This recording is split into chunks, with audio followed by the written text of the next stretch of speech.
Escuta, você bate aí para nós? Está na hora. Pode bater.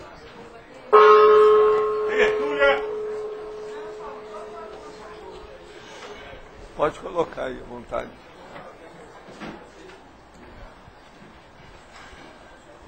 Boa tarde para todos. Hoje nós temos aqui o ambílego. Isso é dentro da cerebelologia, estudo cerebelo. Eu acho que a maioria disso aqui não diz respeito a vocês. Mas é sempre bom a gente saber para poder ajudar as pessoas, tá certo? Então, o ambílevo é a pessoa, homem ou mulher, portadora da condição de ambilevidade ou incapacidade de usar qualquer das mãos com facilidade, demonstrando inabilidade manual à esquerda e à direita. Agora, o ciclo vital da experiência humana, a inabilidade com ambas as mãos, os níveis do desenvolvimento do córtex, o monopólio do cerebelo, as ações cerebelares, o distúrbio neurovegetativo, DNV, a ausência de reflexos pessoais, o flanco somático pessoal esquerdo, o flanco somático pessoal direito, a bilateralidade quando inexistente, a troca ou fazer tudo às avessas, as dificuldades para se seguir as indicações do trânsito, o respeito aos limites de cada pessoa, as adaptações conscienciais ao próprio soma, a autossuperação dos transtornos da psicomotricidade.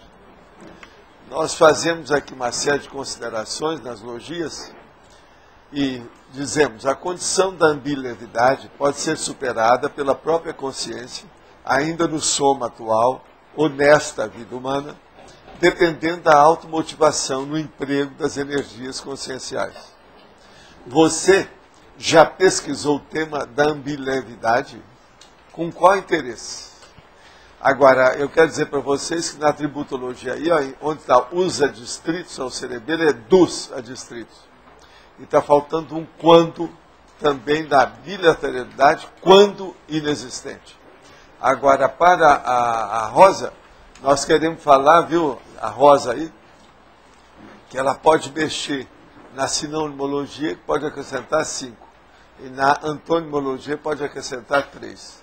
Nós temos 29 logias e 4 máximos nesse verbete. Ele não está assim tão necessitado, não, mas é interessante estudar.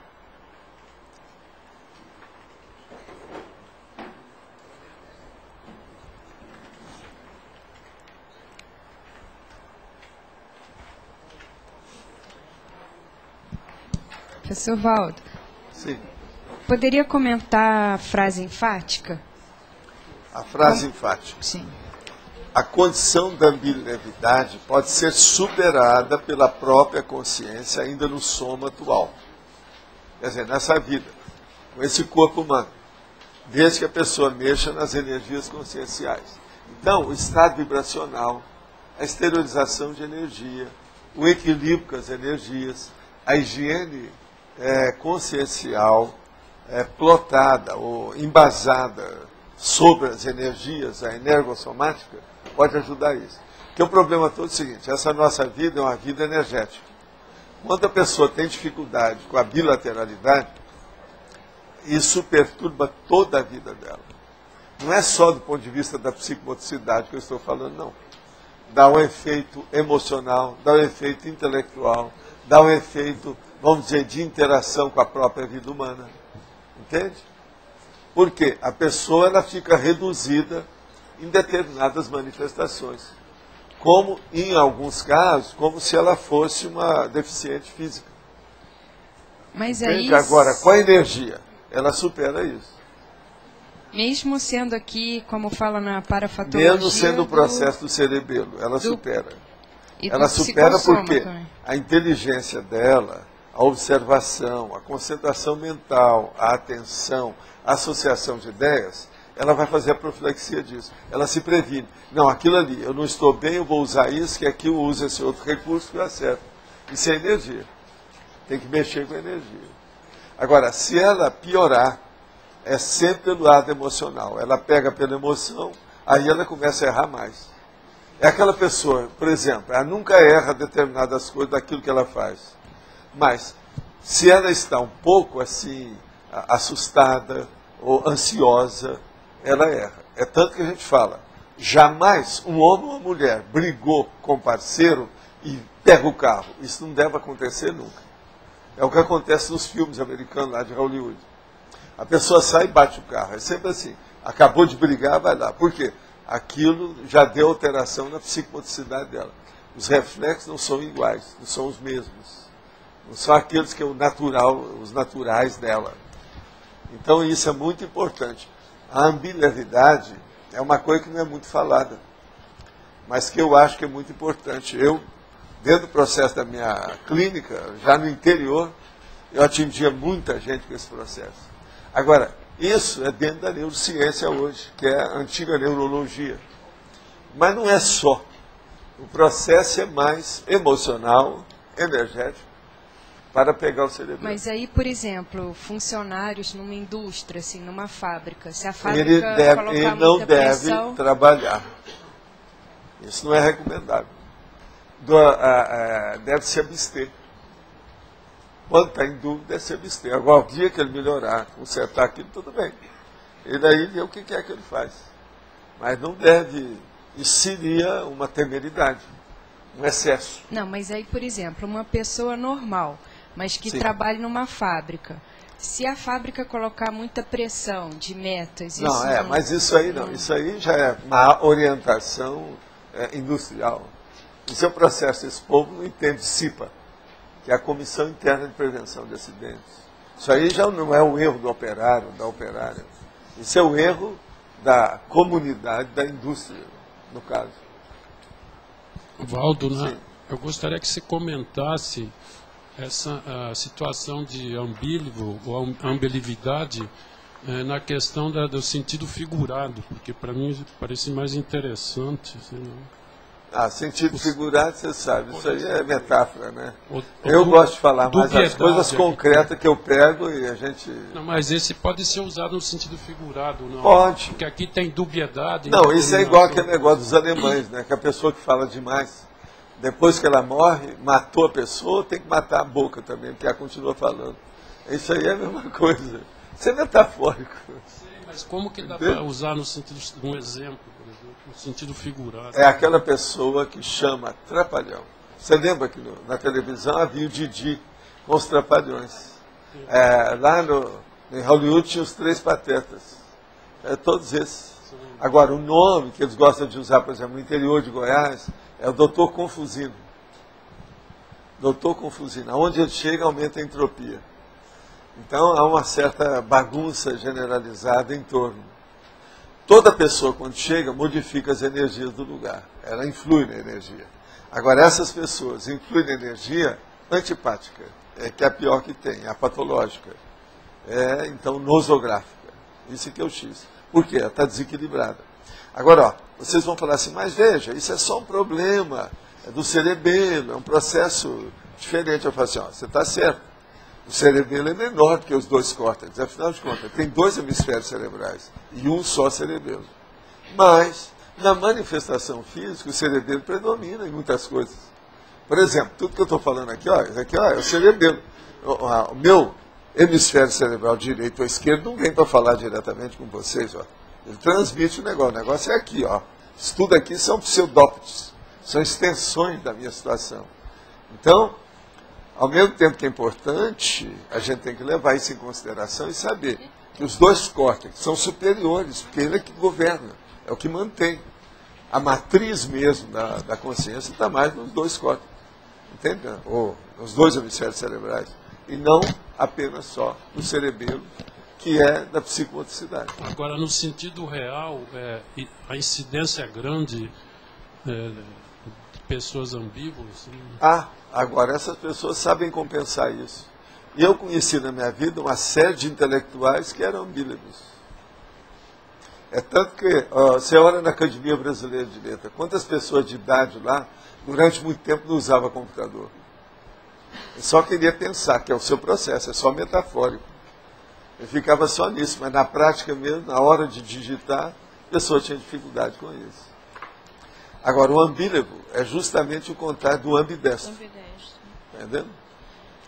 É tanto que aqui, ó, por exemplo, na antonimologia, se quiser pode chamar atenção para o ambidestrio mais que está aqui, ó, mas lá está. Ambidestra, ambidestro. Isso é o contrário. Agora, o que é que se passa nessa história? Quanto mais a pessoa dominar o próprio corpo, melhor para ela para dominar a própria consciência. Então ela vai melhorar o autodesassédio, a autocrítica, entende? Todo o processo do autoequilíbrio vai ampliar. Agora tem que começar, o que é que eu falei aqui? Uma pessoa começa a dominar a energia consciencial, às vezes, visando a anamnese, a parasemiologia dos dedos, da mão. Olha só, olha o processo. Então veja bem, o sistema neurovegetativo não pode ser desprezado para quem está aqui. O nosso cérebro não anda sozinho, não fala sozinho, não vê sozinho. Mas também a condição agora do ambílevo na situação que não pode usar as mãos. Se falou da condição da energia consciencial, lógico que é importante, mas também o treinamento funcionaria? Tudo tem que haver treino. E outra coisa, tudo é um processo de autossuperação. Tudo que nós falamos aqui, tudo nosso. Não tem nada fácil, tudo é difícil. Porque a pessoa tem que superar os próprios desempenhos. Tudo que nós falamos aqui na Conscienciologia é baseado nisso. Autossuperação dos desempenhos. Professor, no caso, na antonimologia, o ambidestro, né, ele também sente, vivenciado, né, no caso, a mesma desorganização inicial do ambílevo. Pode ser ambidestro, pode ser canhoto, pode ser destro. Ele pode sentir qualquer desorganização quando reentende por causa das alterações. Ele tem que se organizar, e no caso, na minha época, não tinha ninguém que me orientasse, então eu mesma resolvi. As coisas mais motoras eu fiz com a esquerda, tipo cortar, bordar, pintar, eu decidi, eu vou fazer isso com a esquerda. E as coisas mais mental-somáticas eu vou fazer com a direita. Foi assim que eu comecei a me organizar. Porque Agora me conta, pintar o 7, era com a mão direita? Não, com a esquerda. Mas aí já é o que ele está pedindo lá, pediu para fazer. Então, e deu problema no início da organização espacial. Por exemplo, na Amaral Peixoto, lá em Niterói, eu saltava do ônibus, tinha que parar uns segundos para saber de que lado que eu estava. Eu disse, bom, então eu tenho que me organizar quanto a essas mãos. Até hoje você ainda tem um certo cacuetezinho. Você não fala diretamente com as coisas, você sabe. Tem uma dificuldade. Você engripa um pouquinho para depois tomar tá um pouquinho a velocidade melhor, mas não cruzeiro. Tá legal não. Você não vai direto. Agora então você veja, isso aí pode ser um processo do parto, né? Sim, ou melhor, o meu da gestação, o período todo da gestação. A mamãe que caiu da escada, uma coisa qualquer. Não, o meu parto foi feito com parteira, então na roça, então foi com muita dificuldade, né? Então minha mãe quase praticamente achava que eu tinha morrido, me deixou de lado, né? Então alterou muito o cérebro, entendeu? Aí foi dessa forma. Agora, isso não te impediu de ter seus graus aí, curso, né? Tô tentando recuperar, né, professor? Você tem grau de quê? Hein? De quê? Pois é, doutor em quê? Eu sou formada em psicologia, pedagogia, literatura, estou fazendo antropologia. O que mais? Homeopatia, fitoterapia, uma opção de coisa. Mas isso não quer dizer nada, eu não sei nada da Conscienciologia, professor. Sei, não, mas agora, mas não impediu nada do processo, é isso que eu quero dizer. Você é um bom exemplo, eu estou chamando a atenção por causa disso. Ela é um bom exemplo que a ambilevidade, ela pode ser superada nessa vida e nesse corpo, você entendeu aí? Mas é difícil quando não tem alguém para orientar. O que eu sempre recomendo é que as pessoas sejam ambivalentes. Que a maioria é polivalente, né? Então sejam versáteis. Quanto mais você mexer, melhor. Mas tem que, eu comecei uma pesquisa que eu deixei interrompida, que o senhor falou que não deve se deixar interrompida, quanto a essa questão do comando. O comando é transverso, né, dos hemisférios. Eu fiz essa pesquisa por causa de mim mesmo, né, mas deixei um pouco de lado. Eu acho que tem que continuar, né? O processo do cruzamento. Do cruzamento. Os comandos são de hemisférios diferentes. Então, aí eu vou dar continuidade, até que o senhor está valorizando esse aspecto. Obrigada, professor. Professor, aqui, sim.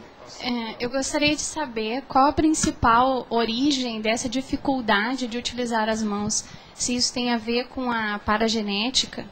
Bem, conforme o caso, quando ele é muito carregado, muito profundo, muito extenso, muito prolongado, é que vem de trás. Então, isso é alteração psicossomática. Essa seria uma cicatriz, aquela paracicatriz psicossômica profunda. Mas tem casos que essa dificuldade ela é restrita só do soma desta vida? Tem, a maioria. A maioria é isso. Agora, tem uma pequena parte das coisas que a gente tem visto. Eu não estudei muito, meu universo é menor. Tem que estudar uma coisa mais ampla disso aí. Isso tudo são pesquisas que tinha que ser feito. Mas é menor, sim, o processo paragenético. Nesse caso aí é. A maioria é genética, é daqui. E quase sempre diz respeito ao processo da gestação ou do parto. E essa origem, então, deste soma vai interferir no psicossoma a partir dessa vida na pessoa? Ou não? Ela pode resolver isso já nessa vida? O psicossoma não vai conseguir se manifestar como precisava. Entendeu? Se o soma está alterado. Aí é um processo cortical. Então, isso vai dar problema, sim. Vai impedir alguma coisa. A pessoa criou o problema, às vezes, ele apareceu o problema durante a gestação, por exemplo. Aquilo fica. Então, a máquina está faltando um parafuso. Você está entendendo como é que é? Tem alguma coisa que não bate. Por exemplo, a dislexia é baseada nisso. Tem vários casos dessas, entende? Desse processo de alguma coisa. São os distúrbios, transtornos. Tem um monte deles. Há uma lista enorme disso aí. E eu acho que aí deve ser incluído também as fobias. Principalmente as fobias neurológicas. Tem muitas delas que são geradas devido ao processo físico. Mas tem que estudar. É bom vocês verem aquele dicionário que tem, não é um dicionário, mas um livro do Sanvit, que é um verdadeiro dicionário, sobre as fobias neurológicas, dentro da neurologia, dentro da neurociência. É muito interessante isso aí. Então tem muita gente que tem por causa de outra coisa. Tem que ver o que bate. Isso é que hoje eles gostam de chamar, que é a comorbidade. Então isso é muito importante. Eu estou vendo que tem gente que chegou da Espanha, é verdade isso? Conseguiu o salvo-conduto lá? É isso? E como é que ficou a irmãzinha lá? Tudo bem? Está firme? Está ótimo. Você, pelo meu olho clínico, comeu muita paeja. Você comeu muita paeja.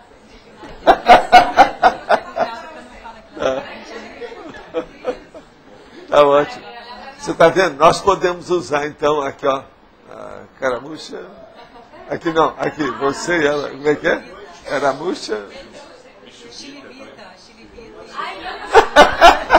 Xiribita. Caramuxa. Tá certo? Valdo, pode falar. Aqui em fatologia, na terceira linha de baixo para cima, posso? As dificuldades para se seguir as indicações do trânsito. Sim. Eu conheço muitas pessoas que confundem as coisas e que também confundem direita com esquerda. Vai para a esquerda, liga a seta para a direita. Isso tem a ver... Isso é um processo de dislexia. Isso é dislexia? É, até um certo ponto. Outra coisa. Tem gente hiperativa que é desse jeito. Tem gente que está muito afobada, que pode acontecer isso. Eu conheci uma pessoa que bateu o carro. Não matou ninguém, mas estragou bem o carro. Por quê? Ele trocava o sinal. Na hora que dava o verde, ele parava. Na hora que dava o outro, ele seguia. Ele foi seguindo numa rua lá no Rio, bateu quase que frontal. Isso é dislexia. Está entendendo? Agora não, ali não era daltônico também não. Eu conhecia bem a pessoa. Ele estava excitado, pensando uma coisa, ia para uma reunião, tinha que resolver, o processo era industrial, um monte de gente esperando aquela situação. Então, existe isso tudo, tem que dar o desconto, cada caso tem que ser... E quando a pessoa fica na dúvida, Valdo, eu tenho um amigo que quando vê o sinal, ele demora para metabolizar, para resolver se é vermelho ou verde, aí ele para um pouquinho no verde. Isso aí, o ideal é não dirigir o carro. É não dirigir, né? Eu falei assim, por que você não segue? Ele, não, eu estou vendo se... Isso aí é aquela técnica, na dúvida se abstenha, não se pode brincar com isso. Carro, gente, carro é um perigo. Carro é um perigo. O povo minimiza. O que é o efeito positivo do carro e o efeito negativo do carro. O carro não vai, é um perigo. Você tem que ter cuidado com isso. Professor, eu gostaria de saber a relação entre escrita e ambílevo. Se a pessoa que tem uma letra feia ou que pega o lápis de um jeito diferente, o que isso indica, se tem alguma relação? Indica, em primeiro lugar, mau gosto. Mau gosto. Segundo lugar, deseducação. Deseducação. Terceiro lugar, é porque é uma pessoa desorganizada. Antes de tudo é isso, depois a gente vai ver o resto.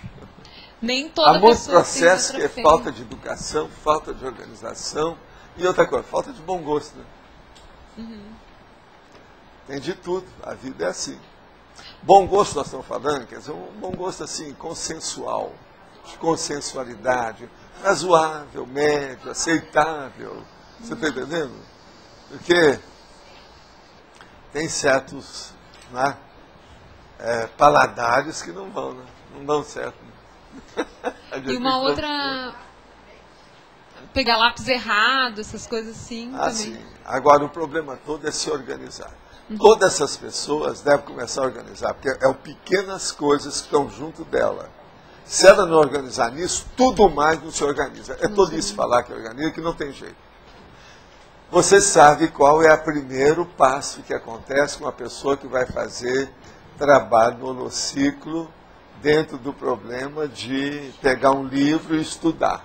A letra. Chama-se fichamento. Qual é o primeiro? É examinar como é que é a caligrafia. Tem gente que chega lá, que a turma pergunta, vem cá, você entende o que você escreveu? A pessoa vai ler e não sabe o que escreveu. Ela mesma. Agora, pior não é isso, pior são os profissionais. Os médicos começaram a fazer uma campanha num determinado lugar aí contra essas letras de garrancho. Você tem borradas. E chama caco-borradas, que é o nome técnico disso. Então são letras caco-borradas. Agora, o que se passa? Foram examinar e fizeram uma experiência com os médicos, pegaram as receitas que já tinham dado há alguns meses e mostraram para eles, não souberam ler. Eles não souberam ler. Então veja, a própria letra dele, a própria receita, não deu. E você sabe, tem remédio que às vezes é muito parecido um com o outro. Outra coisa que eu queria saber... Isso foi prova, foi feito profissional, todo mundo formado. E outra questão, só mais que eu queria perguntar, é se a pessoa que não digita com os 10 dedos, se isso é ambílevo ou não. Não, isso aí é falta de experiência, porque hoje em dia eles não fazem mais, não se faz mais datilografia como antigamente. Está entendendo como é que é? Então as pessoas não sabem. Eu digito com todos os dedos por causa da datilografia. Há muitos anos que eu penei, eu paguei meu hospedagem todo. Entendeu? Então eu tenho direito ao computador hoje. Entende? Agora, outra coisa também, eu não uso mouse, vocês sabem, né? Já que era para mudar, vou mudar a coisa até o máximo. Eu uso o track. É muito mais prático, a meu ver. Você faz muito mais movimento com o mouse. Não adianta defender, porque isso acabou. E outra coisa, o que eu quero é evitar o atrito. Quanto menos atritos físicos você tenha, mais seu psicossoma desaparece e o mental soma domina. E aí, os dois hemisférios corticais superam o processo do cerebelo. Técnica é técnica, lógica é lógica. Arranja. Olha, já debati com gente que é fanático com mouse, né?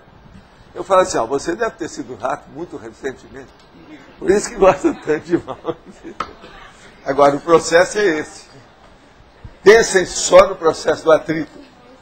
Você precisa de muito mais movimento para mexer no mouse do que no track. Entendendo? Pensem nisso. Professor, na página 22, na fatologia, o primeiro item, o ciclo vital da experiência humana. Sim. O que você quer? Não entendo o que é. Ali, É só olhar aquilo lá. Isso das faixas etárias. Mas na relação com o ambílevo? Sim. Qual é a relação? Como é que foi o desenvolvimento dele? Por exemplo, a pessoa aprende a andar, aprende a escrever, aprende a acenar, aprende a falar. Italiano, por exemplo, você sabe, né? Olha lá. Entende? Atrás de você lá, o Renzo. Ó. Então, veja, tem que aprender isso tudo. Isso aí, o ambílevo aparece aí. Em qual idade que apareceu? Como é que foi? Você já mexeu com isso? Quando é que apareceu? Entende? Tudo é uma coisa para se estudar. Então depende da faixa etária, como é que foi, desde quando. Pode ser que na adolescência tenha mais? Pode aparecer em diversas áreas, mas quase sempre vem da infância. Uma tendência lá que aparece bem nítida no corpo da pessoa. É aquela pessoa que tem duas mãos esquerdas. Não é isso? Essas coisas acontecem. Professor, e a pessoa, se já tiver passado, por exemplo, uma faixa de 30 anos, eu fiquei pensando, eu vejo alguns casos... Pode ser, por exemplo, um AVC, alguma coisa desse sentido. Não nesse caso. Quando ela não digita com todos os dedos, se ela tem alguma incorreção na forma de pegar o lápis, ou fazendo trabalhos de ortografia, um caderno, digitando, ela pode corrigir, mesmo já tendo uma certa... Aqui, ó, eu já vi... Eu fico impressionado. Mas, por exemplo, ela não precisa ficar desesperançada. Digo, com motivação, se ela fizer os exercícios, mesmo com certa idade, ela pode corrigir, professor? Pode. Não tem nenhum... Eu acho que tudo isso pode ser corrigido devido, em primeiro lugar, o discernimento que vem do córtex. Segundo, as energias que podem superar o processo. Agora, é necessário interesse, dedicação, automotivação, persistência, constância, perseverança, senão não adianta nada. E essas hipóteses, por exemplo, a letra meio indecifrável, caderno de ortografia, datilografia, treinar todos os dedos, simples assim. A primeira coisa que tem que ver é a caligrafia. Caligrafia é uma coisa muito importante, que é a personalidade da pessoa. Vocês já viram a minha assinatura? Já. Agora, se vocês pegarem os livros da Holoteca, vocês vão ver, parece que tem 18 tipos de assinatura que eu fazia. Cada ambiente que eu, de acordo com o povo, eles mudavam a assinatura, também mudava com eles. Mas meu nome está sempre lá. Agora, a minha assinatura hoje, eu escrevo meu nome. Agora, eu escrevo com a caneta, que a ponta é diferente das outras. Então, para fazer a falsificação da minha assinatura, não está fácil, não. A pessoa vai imitar, sair do mesmo jeito, mas a tinta não é a mesma. Entende? O modo que está escrito não é o mesmo. A gente vê logo que não sou eu que fiz. Então, esse negócio de borrocar a assinatura também é bobagem. Eu mostro isso. Eu nunca tive problema com a minha assinatura. E a minha assinatura, praticamente, é escrita. Eu escrevo o nome. Entende? Agora, tudo é um jeito. Agora, eu uso uma caneta especial para isso, porque na caneta que está o segredo. Especificamente para a assinatura, porque se tiver qualquer eu escrevo evento... outras coisas com ela, porque a caneta... Mas quando... ela não tem preconceito, ela topa qualquer escrúpulo. Mas, por exemplo... Quando ela topa qualquer coisa. Na assinatura de algum documento mais importante, um cheque, uma ata, um estatuto, não, aí toda aquela... assinatura minha é com essa caneta. Você já deve ter visto que eu ando com ela. Né? Curiosidade, qual a especificidade dessa caneta? O que é uma porosa? Não, ela é mais fina, tem uma tinta também de cor diferente, é de grife, né? Me deram a caneta. Tá. Isso foi um processo aí. Que eu ganhei a caneta, então comecei a usar, porque é uma boa. Como eu viajava demais, isso é importante. Assinar aí qualquer coisa, de cheque, Amex, isso não é fácil, porque às vezes entra muito dinheiro nisso. Nunca me roubaram, por causa dessas coisas. Agora, eu tinha que estar olhando isso tudo. Né? Você sabe que a gente usava mala que não tinha jeito de colocar cocaína dentro, né? Plantar tóxico lá dentro. As minhas malas não tinha jeito. Tudo escolhido. E às vezes eram 7 malas. Só com livro, né, dentro. É a vida. O detalhismo do senhor é... Não, o detalhismo é aquilo que eu falei. Eu sou uma pessoa calculista. Agora, só que eu faço uma força danada para ser cosmoética. A minha diferença é só essa. Na antagonismologia, sim, final lá da página 22, Evolução, regressão. regressão. O que você quer? Você usa regressão como sinônimo de involução. Seria a mesma coisa, né, a princípio? Não, a evolução não é bem, né? Então, regressão não é mesmo que involução. Vamos entender então, isso aí. Não é bem isso aí, não. Então, agora nós vamos entrar dentro da sua área. Não estou de acordo com você. Presta atenção só. Vou explicar por quê. Involução é aquela pessoa que ainda não evoluiu. Em muitos casos. Não estou dizendo que são todos, mas só pensa comigo. Aquela que não evoluiu. Como é que você chama? A involução. Tem muita gente que ainda usa isso até hoje. É o primitivo. Pois Quem não evoluiu é o primitivo, é o ancestral, é o antigo, isso. É o arcaico. Então veja, a hora que eu falo regressão, não, eu estou bem mais nítido, é bem mais claro. O que você acha? A intenção é boa. Exato. Tá sério? Tá. Por isso. Entendi. Eu não ponho involução, porque muita gente usa como ainda o animal que não evoluiu. E outra coisa, eles estão certos. A expressão não é usada errada. Se você for a rigor, não é. Então é aquele negócio, nós acabamos de dizer, o detalhismo. Tem que olhar isso aí. Agora, assim, até que ponto, então, um distúrbio somático, uma alteração somática, pode ser considerada regressiva? Então, a partir de que momento, dentro da ficha da pessoa... Pode ser regressiva e pode ser involutiva, depende do que é. Mas numa por vida exemplo, mais recente, vamos devagar. Por exemplo, se é um processo genético, a família tem algum gene todo alterado, aquilo já vem de muito tempo. Isso é involutivo. Agora, vai ser regressivo para a pessoa em si. Isso, mas no caso dela. O defeito não. Isso. O que você acha?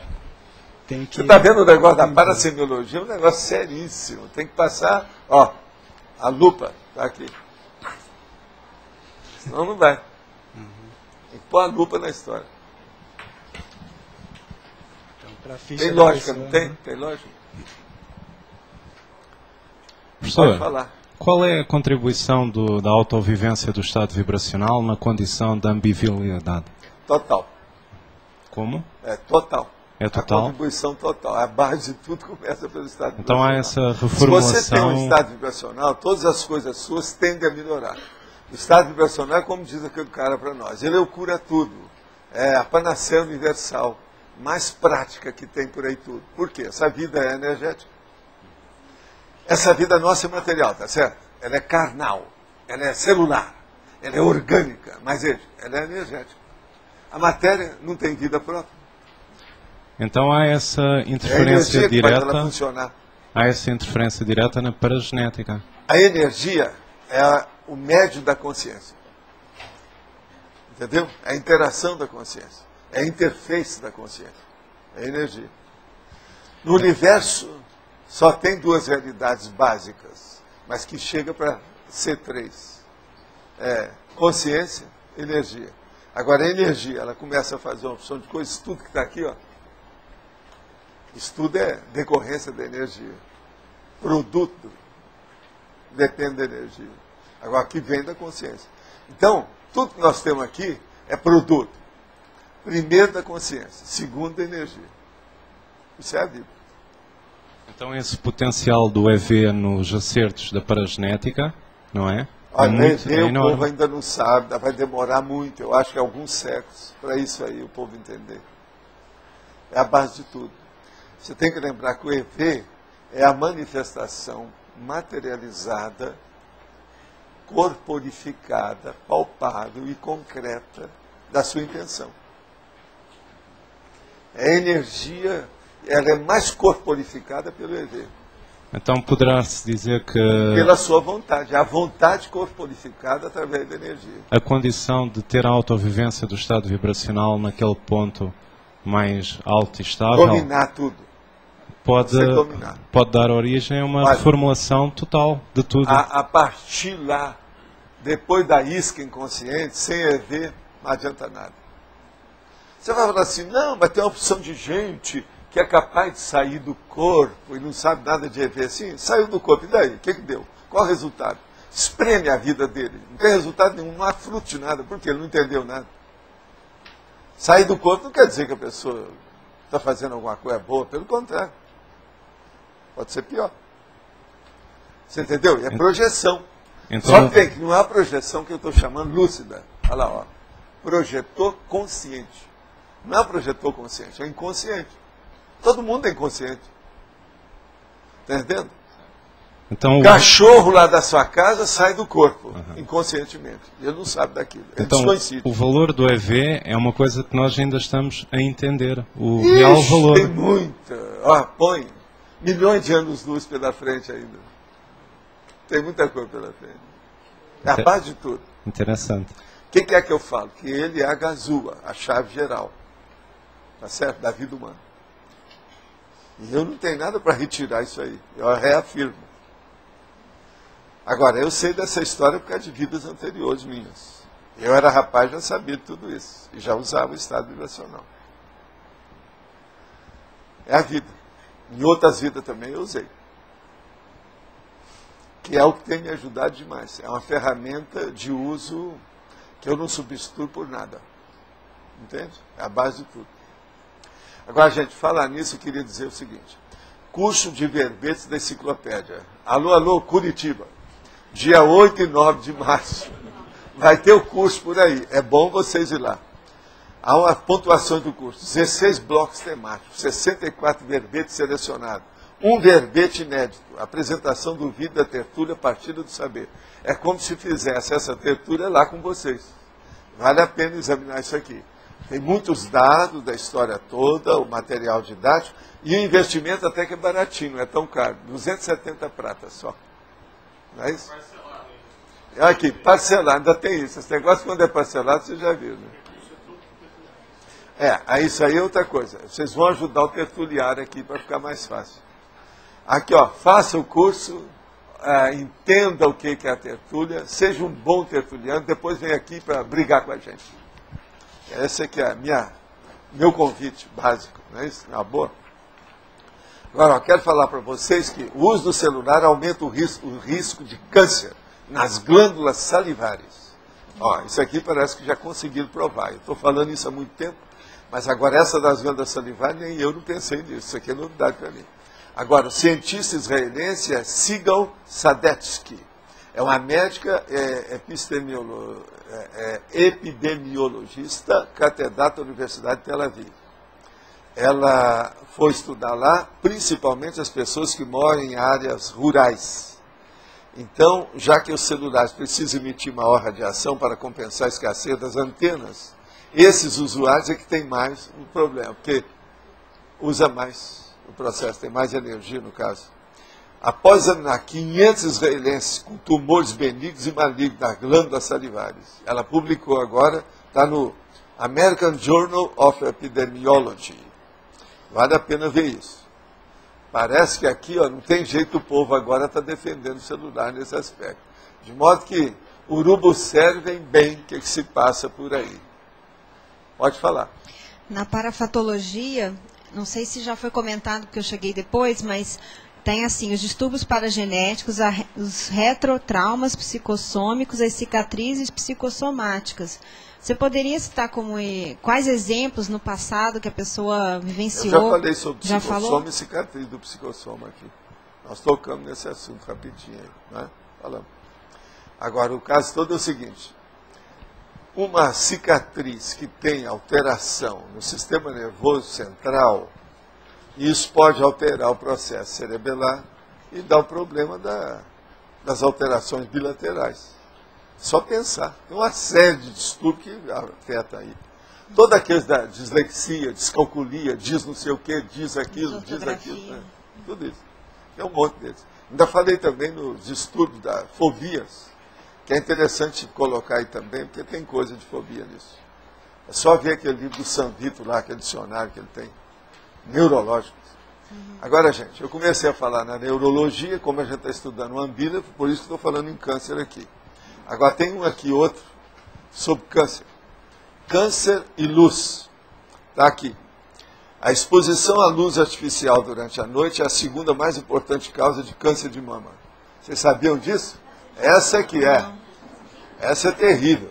Olha aqui. Mulheres que vivem em áreas com iluminação potente têm 37% mais chance de desenvolver o mal que aquelas que vivem em regiões mais escuras, de acordo com um estudo publicado na revista médica Chronobiology International. Está aqui o negócio, esse também é da pesquisa da Universidade de Haifa, em Israel. A exposição à luz artificial durante a noite é a segunda mais importante causa de câncer de mama. É bom você estudar. Não, aí eles não estão entrando nas nossas. Eu quero dizer, para os teletertulianos, que eu tive um câncer aqui, espinocelular, bem no cocoruto aqui, junto da área do corono chakra, porque eu passei 5 meses debaixo dessas lâmpadas lá, de radiação de UV. Hoje, eu uso chapéu que tem um negócio contra UV, Tem uma proteção. A hora que eu coloco, não tem jeito do UV passar. Agora, isso foi feito na China. Essa minha camisa também é contra o processo do UV. Agora veja, aqui na minha casa, eu que olho tudo, com tudo quanto é detalhe, caí nessa. Quer dizer, sou um burroide, burrildo, como eu chamo. Entrei nessa ainda. Agora, esse câncer dá de 1 a 4% de metástase. O meu não deu nada. Feliz ou infelizmente não deu nada. Agora, ficou aqui uma obra de arte de baixo relevo em cima do meu cocuruto. Está entendendo? E ficou a demonstração que isso eu posso. Agora eu quero falar 1 hora na televisão sobre isso. Então, o que se passa? É preciso acabar com essas lâmpadas de radiação. São as chamadas fluorescentes. E ficar com essas lâmpadas que estão aqui, que são as incandescentes. Agora, os governos, a sociedade, as instituições, certos ministérios, estão tudo pedindo para usar a fluorescente. Por quê? Gasta menos eletricidade, não vai dar tanto apagão como está aí. Então eu vejo que todo mundo tenha câncer, mas vamos economizar a eletricidade. É isso que eles querem? Pensem bem o que eu estou falando. É preferir você não ter câncer e não economizar em eletricidade. Banana para esse povo que está defendendo isso. Isso é a banana technique, a nossa técnica que nós estamos mandando. Olha bem isso. Qualquer hora eu posso ir na televisão e mostrar. Eu sou um exemplo vivo disso. Sou uma cobaia. Olha, eu sou médico. Sempre me defendi. Minha família nunca teve câncer. Eu estou inaugurando câncer na minha família. Alto nível. Está entendendo? Então vamos pensar bem nisso e olha bem. Agora veja. Já estão falando da luz aqui. Nós estamos vivendo num mundo de uma poluição terrível. Tudo é cancerígeno. Eu já estou esperando o dia que vai chegar aquela pessoa que é cancerígena. Olha para você e te dá um câncer. Já tem uns que não dão um câncer mais ou menos emocional. Mas agora estou falando físico. É bem possível que amanhã vai ter isso. Agora, outra coisa. Quero lembrar para vocês a condição da auto-imperdoabilidade, que nós já falamos aqui, que é a pessoa que não deve perdoar a si mesma. Tem certas pessoas que às vezes estão falando comigo aí, perguntam, etc, tal, vem problema na internet. As pessoas pensam que isso é só do ponto de vista cosmoético. Não é, não. É também do ponto de vista técnico. E eu vou mostrar uma coisa para vocês, bancando novamente aqui cobaia. Por exemplo, eu somente faço acréscimo depois de redigir o verbete diário, que eu faço todo dia. Isso é auto-imperdoar. Quer dizer, se eu deixar para fazer só a parte intelectual daquilo que eu acho gostoso, eu não faço nada. Então, eu só faço aquilo que é secundário, mas que eu quero fazer, que aquilo me atrai, que é curioso, que é envolvente, que me dá mais motivação, depois que eu fiz o meu verbete diário. Vocês estão entendendo? Não? Veja, isso é a auto-imperdoabilidade do ponto de vista técnico. Então, isso é bom a gente clarear, que o povo tem perguntado muito sobre essas coisas. Uma outra coisa que eu quero dizer, eu estou aqui com a cópia da tertúlia de ontem. Mandaram uma foto aí internacional que o Loche aparece totalmente com todo mundo. E tem também uma série aqui, mais outras 2 fotos com gente, que aparece um monte de gente aqui. Inclusive a Adriana, sabe, a Flávia, o Arlindo, como sempre, estava aqui. Tal. Eu estou só falando. E está aí o processo da tertúlia. Agora, outra coisa também que eu queria dizer, eu toquei no assunto aqui de Pitágoras, e o povo então queria que a gente falasse nisso, eu vou tocar no assunto. Isso aqui é o melhor livro que apareceu nos últimos tempos sobre Pitágoras. É uma dona da França, o nome dela é Simone Jacquemart. Agora, o que se passa? Ela, para mim, dos livros todos que eu já li, é a que dá mais a síntese, ou resumo, ou uma cronologia das datas relativas aos principais fatos relativos ao Pitágoras. E dá também uma relação, ou seja, uma onomástica, das condições do povo que teve uma relação com ele. Porque Pitágoras, querendo ou não, é um negócio que vem desde o século praticamente VII a.C. Então, são mais ou menos 27 séculos que tem esse processo aí. 27 séculos. Agora, ela dá muitas fontes, ela analisa opção de coisa. O livro, a metade do livro tem bobagem aqui, porque fala muito só sobre som. Praticamente a metade dele. Isso aí não tem tanta importância. Mas agora tem outras coisas, e eu, da minha parte, que eu quero falar para vocês, é que o Pitágoras, realmente, ele está na raiz da maior parte dos processos de conhecimento nosso. E o homem era terrível, porque ele cometeu um erro crasso na vida dele, além de outros, é lógico, que naquela ocasião, ou está muito atrasado, mas ele cometeu o erro crasso de não deixar nada escrito. Foram outros que foram falando dele. Mas desse povo todo, é o que deixou mais material. Por exemplo, eu tenho minhas dúvidas, mas é bem possível que tem muito mais referência a Pitágoras do que a Sócrates. Os dois não escreveram livro nenhum. Agora, o Sócrates chamou muita atenção porque foi depois. Mas veja, o Sócrates é depois dele. O Pitágoras é o polegar. É o pai de todos. A maioria das coisas, tudo depende desse homem. Agora, ele tinha uns erros muito errados. Erros errados, presta atenção. Super errados. Grandões. Ele olhava tudo pelo lado da iniciação. Naquela época tinha muito disso. E nessa iniciação ele era, vamos dizer, draconiano, muito sério. Levava as coisas muito sérias. Tinha cara com iniciação que demorava 5 anos. Às vezes ficava 5 anos sem poder falar nada, tinha que ter voto de silêncio. Às vezes ficava 9 anos segurando aquilo tudo. Então era tudo na base de um misticismo enorme e ele fazia iniciação disso. Agora, certos pensamentos básicos dele, a gente pode assinar embaixo. E eu vou mostrar para vocês. Então, por exemplo, só para vocês terem uma ideia, porque essa nossa autora aqui se refere a ele com opção de coisa nisso aí. Então, ela diz sobre o processo do insondável e ilimitado, que é o essencial do possível e do provável. Agora, considera-se obrigatória na comunidade, a comunidade é o caso da vida dele. Que ele, por exemplo, nós aqui na nossa comunidade, mais de 500 pessoas vieram para cá. Ele ganhava da gente. Veja bem, século VII a.C., tá certo? Na comunidade dele tinha 600 discípulos. Tá certo? Presta atenção. Agora, considera-se obrigatório na comunidade, quer dizer, considerava-se, né? O exercício de recordar tudo. Recordar-se dos fatos presentes e passados. Recordar-se também de suas vidas anteriores. É nesse aspecto que Pitágoras se distingue dos olhos dos seus contemporâneos. Então presta atenção. O que é que nós falamos quando nós fizemos o Instituto? O Instituto vai ser o quê? Uma escola que vai ensinar os agentes retrocognitores. Para as pessoas fazer, pelo menos mostrar certas coisas, para o outro lembrar o que é que ele tem. Agora veja. O budismo, Buda, que nasceu por volta de 566, foi contemporâneo de Heráclito de Éfeso. E era mais jovem do que Pitágoras. Vocês estão entendendo? Ele é antes, presta atenção. Agora, no pitagorismo, a reminiscência de vidas anteriores pode surgir como um meio de conhecer a si mesmo. Não no sentido um pouco banal que o oráculo de Delfos emprestava a forma, porque veio depois o oráculo, muita coisa.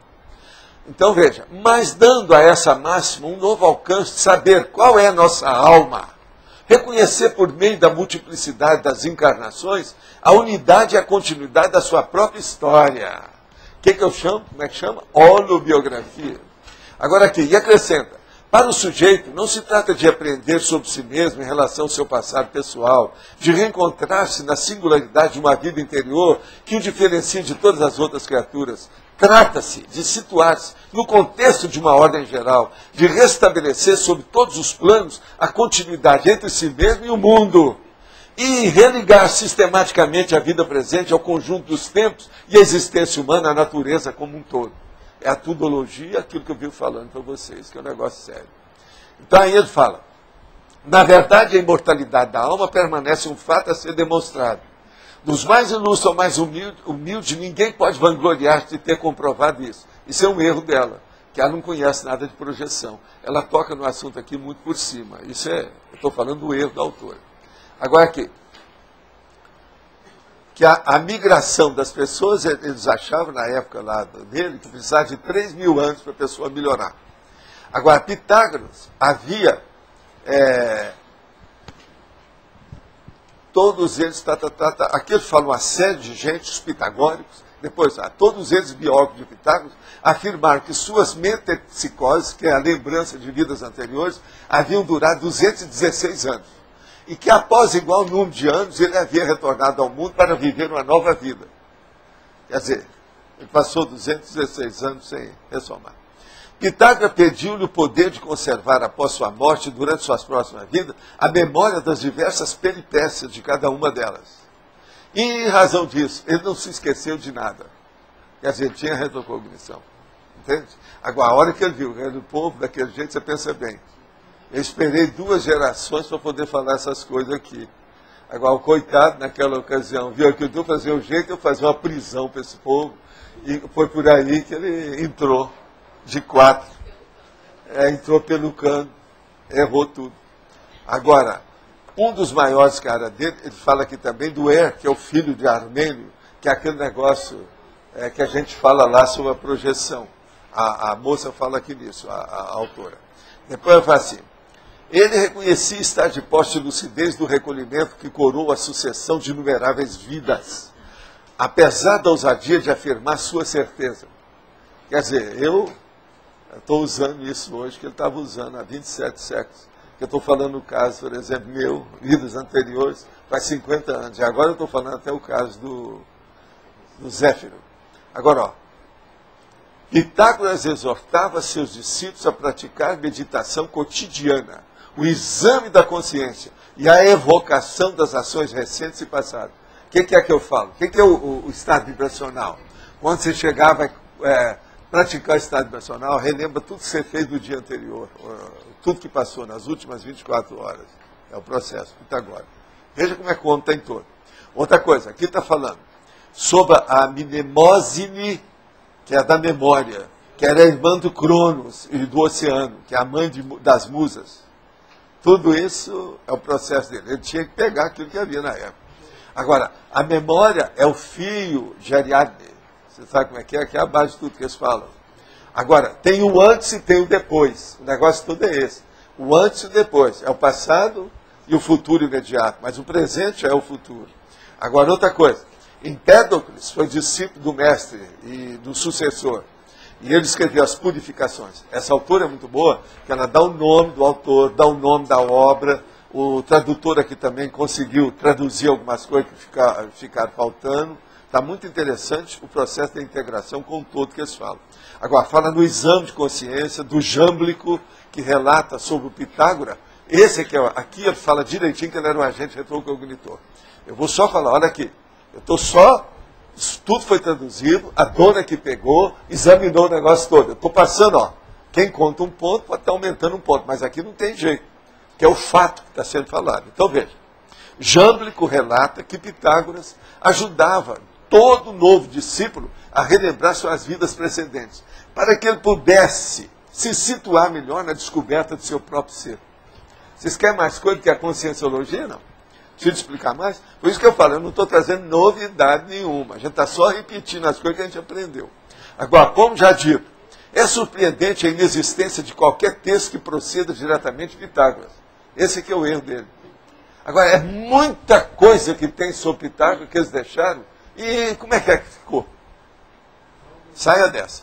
Agora aqui está assim. Tem um negócio das paroles d'or, que são as palavras de ouro, reunidas no século 3 e 4 dessa nossa era, que viveram Jâmblico, Porfírio, Clemente Alexandrino, Diógenes Laércio, e muitos desses. Esses, então, tudo foram deixando a coisa.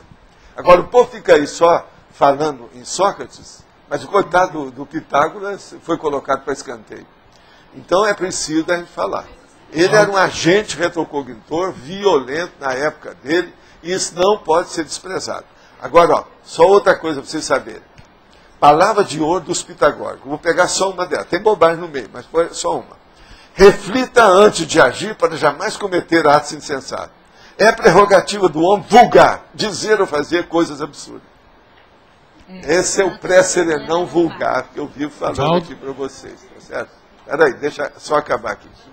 A sucessão filosófica de Pitágoras. Mais tarde, 2 de seus alunos, que foi Cebes e Símias, tornaram-se discípulos de Sócrates em Atenas. Esse povo ajudou Sócrates. Você está entendendo? Esses 2 devem ter sido discípulos muito próximos, pois são mencionados no Fédon. Olha lá. As coisas do Platão que fala sobre Sócrates, está falando esse discípulo dele. É pitagórico. Agora, outra coisa. Esse ideal de vida fraternal e comunitária, dedicado aos estudos e à meditação, é o que significava as confrarias pitagóricas que existiam na época dele e depois dele. Tudo era baseado nisso. É o que nós estamos tentando fazer aqui. A Cognops nada mais é do que a atualização tecnológica do processo todo que nós temos. Agora, a utopia também. Presta atenção. A verdadeira utopia, os casos mais sérios, o problema todo, por exemplo, existe o caso da nostalgia do ideal helênico, mas eles mostram mais as coisas de Platão e de Sócrates. Pitágoras é colocado para escanteio também, porque ele não deixou nada escrito. Mas tem o processo do Hyperion, que é o eremita da Grécia, aquele negócio todo, que eles escreveram, a República Filosófica, com o processo todo. E outra coisa, existe, por exemplo, o Zalmoxis, que teria sido escravo de Pitágoras em Samos. Eles falam tudo. Tem muita coisa da vida do homem, está tudo aí. Se juntar tudo, essa dona, por isso que eu estou falando, ela deu essa organização do processo. Eu já conhecia, mas tudo salteado. Eu nunca vi tudo junto assim. Agora, aqui ele fala assim, ó. Atribui-se a Heráclito do Reino do Ponto um livro sobre Ábares, no qual se encontra registrada a sucessiva encarnação de Pitágoras. Esta obra teria desempenhado um papel capital na elaboração da lenda de Pitágoras. Aristóteles, por sua vez, invoca frequentemente os pitagóricos. Aristóteles, a maior parte da vossa coisa, tudo é baseado em Aristóteles, que nada, é no Pitágoras. Tudo isso são filhos dele. Está entendendo? Agora aqui, o modo de vida pitagórico. Pitágoras e seus discípulos teriam sido perseguidos de cidade em cidade, mas aí há muita controvérsia nessa história. O que foi? Que eles acham que ele morreu em Metaponto. Agora, tem uns que acham que ele foi até abandonado para morrer de fome. Do jeito que os índios fazem hoje com o povo. Parece que fizeram isso. Mas tem coisa aí que não está muito certa, não. Agora, o Alcmaion de Crotona, que é do século VI a.C., ele foi um dos últimos que viram os últimos anos da vida do Pitágoras. Era discípulo dele. O Aristóteles, então, fala nisso. Agora, aqui ó, tem uma das datas relativas aos principais comentadores citados. Sócrates, Platão, Aristóteles, Estrabão, Diodoro da Sicília, o Filodemo de Gadara, Flávio Josefo, e por aí vai. Plutarco de Queroneia, que eu sempre cito, que esse aí tem muito registro que a gente pode seguir, porque o negócio dele é sério. Agora, outra coisa, o Milon de Crotona, que o esposo de Mia, que era filha do Pitágoras, que casou com ele. Isso tudo também eles têm hoje, já sabe. Agora, um cara que eu deixaria ler mais sobre ele, que ela aqui falou pouco, é esse Alcmaion de Crotona, que era um médico e filósofo dos mais sérios da antiguidade. Ele teria redigido o Tratado da Natureza, que é o Teofrasto ressalta que ele foi. Eu estou procurando as coisas desse cara há muito tempo. É tanto que eu vou depois pedir para a turma nossa aí da internet para ver o que acha desse, o Alcmaion. Ele é muito importante. Agora, outra coisa também é o Filolau de Crotona, que é um dos mais famosos discípulos de Pitágoras. Esse também pode ser que tenha muita coisa.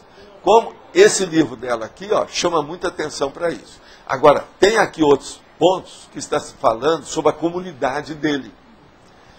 Tem mais detalhes sobre o processo dessa comunidade. O nome que eles usavam já era um tipo de comunidade, é tanto que ela traduziu tudo e usa como sendo comunidade. Eu quero dizer que esse livro está difícil, ele foi publicado ano passado, está difícil de sair. Mas a Flávia já pediu dentro de algumas semanas. Não vai sair de uma hora para outra. Quem quiser ver o livro está aqui. Valdo. Agora depois você me devolve, que eu preciso disso. Só para saber o nome do livro. Ô Valdo. Sim. Dá para comparar em nível evolutivo Pitágoras com Apolônio de Tiana? Não, ele fala isso sobre o Apolônio. Ah, é? Fala, o Apolônio seguia, ele fez uma escola pitagórica, você não sabia? Eu já falei isso aqui. Eu admiro muito o Apolônio, porque ele superou as coisas da época do Cristo, mas não é. Foram 7 séculos depois. Mas se você comparasse, assim, faz de conta que fosse na mesma época, o nível evolutivo de um com o outro. Não, eu não sei se ele foi o Pitágoras. É bem possível que tenha sido. Está entendendo? Então, isso, vamos devagar com a dor que eu não sei. Mas as ideias são mesmo. Ele fundou a escola pitagórica, tudo dele foi isso. E outra coisa, ele viajou demais, igual o Pitágoras. Todos esses caras tinham andromania, igual a gente. Igual os professores de itinerante do Instituto. É a mesma coisa. Isso tudo vem de lá. Agora, por exemplo, aqui, ó, quantos devem ser discípulos do Pitágoras? Tem um monte. E discípulas também, porque lá era mais difícil, mas tinha. Professor. Você vê que a mulher dele, a filha dele casou com um cara que era dos discípulos dele. Isso tudo está para ser esclarecido com mais calma. Mas depois de 27 séculos, o que vocês querem? É muita água debaixo da ponte que já passou. Entende? Professor, o senhor tinha comentado que Pitágoras ficou 216 anos. Poderia repetir isso? Não, você tem que ver lá depois o livro. Aquilo lá é a hipótese que eles têm. Há muito tempo que eles falam isso, 216. Porque 216 anos é o tempo também que eu passei fora. Pois é. Hein? Porque o senhor comentou ontem que o senhor Não, ficou eu já comentei isso há muito tempo. Muito antes desse Qual é a livro sair. relação? Não, porque quase sempre isso é o período mesmo que uma pessoa passa, do jeito que tem aquele negócio entre os 12 e 15 anos, depois tem entre os 30, existe uma escala. Agora veja, vocês veem que isso tudo é quebrado, igual aquilo que eu falo, 1651, é quebrado. Nada disso segue calendário gregoriano. Então é processo de tempo. Na teosofia eles gostam de usar a palavra ronda e evo, entende? Que é o processo do tempo. Agora, outra coisa que eles gostam de usar é dobar. No caso, seria a dobagem do tempo, aquilo que vai passando. Eu, às vezes, em vez de ronda, eu gosto de usar fieira, que é encadeamento. São como se fossem os aros, as argolas. Entende?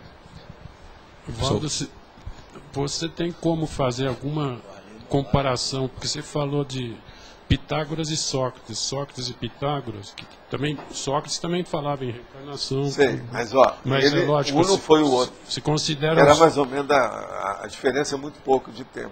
Agora, por exemplo, o Apolônio de Tiana ter sido Pitágoras, isso pode ter sido. Que a cabeça era mais ou menos a mesma. Mas pelo que se falou... Agora, o Pitágoras é um ponto de interrogação. O Pitágoras E pode outra ser coisa, superior tinha a coisas negativas que eles cometiam na época, isso aí também não sabe. E pode ter sido superior a Sócrates, sei lá. Também que Pitágoras é considerado o que pai tudo da... indica, é óbvio que é. Muitos autores... Mas é que, você sabe, o Sócrates é que fez fama, deitou na cama porque mataram o homem. Agora, veja, o Pitágoras saiu de fininho. Eles até têm dúvida como é que ele morreu. O cara é muito mais vivo. Agora, outra coisa... Ele não precisou de se expor, entende, para ser herói e mártir. Entende? Será que muita coisa dele, talvez ele tenha escrito que se perde? Porque na Grécia tem uma porcentagem não se sabe, maior... Não tem nada com afirmação que dê convicção para a gente. Eu não tenho convicção nenhuma a respeito disso. Agora, só sei que o negócio é grande, cada minhas retrocognições. Os troços que eu lembro de discípulos, escola entende, socrática, pitagórica, iniciação. Eu já falei aqui, Hitcher, entende? Tudo isso. E muitos autores consideram o Pitágoras o pai da filosofia, porque outros falam Sócrates. Mas eu sou favorável ao Pitágoras. É mais antigo, muito mais poderoso. E outra coisa, ele criou uma comunidade que o Sócrates era um boa-vida. Você sabe, ele era carioca total, né? Nasceu em Ipanema ou em Copacabana, se você quiser. Ele é muito manemolente, entendeu? Então, jogava nas 11. Nas 11, não é isso? Jogar futebol na praia. Sim. Professor Waldo, tanto o Pitágoras, quanto, por exemplo, você vê o Platão, o Sócrates, todos eles se remetiam também ao orfismo, né? Sim. E, na verdade, disseram que a metempsicose era justamente... Ela mesma está falando aí as diversas doutrinas, o orfismo, mas agora tinha coisa antes. Na realidade, são as 6 ao todo, se você for pegar. O livro aí está falando isso. Mas com relação ao orfismo, assim, o senhor tem alguma pesquisa do que foi, né? Porque, na verdade, dentro do que eu já li, ninguém sabe a origem real de quando começou, de onde que vem. É por causa do processo de iniciação.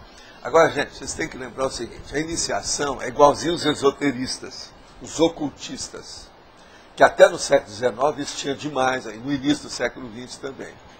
Então, o esoterismo, o ocultismo é o seguinte, eles tinham muito conhecimento que ficavam só entre eles. E achava que se aquilo fosse transmitido para o exterior, que aquilo ia reverter contra a pessoa que falasse. Por quê? O próprio, nessa época do Pitágoras, é assim, a pessoa que revelava uma coisa, ela era morta depois. Era sentença de morte em cima dela. Não podia revelar o segredo.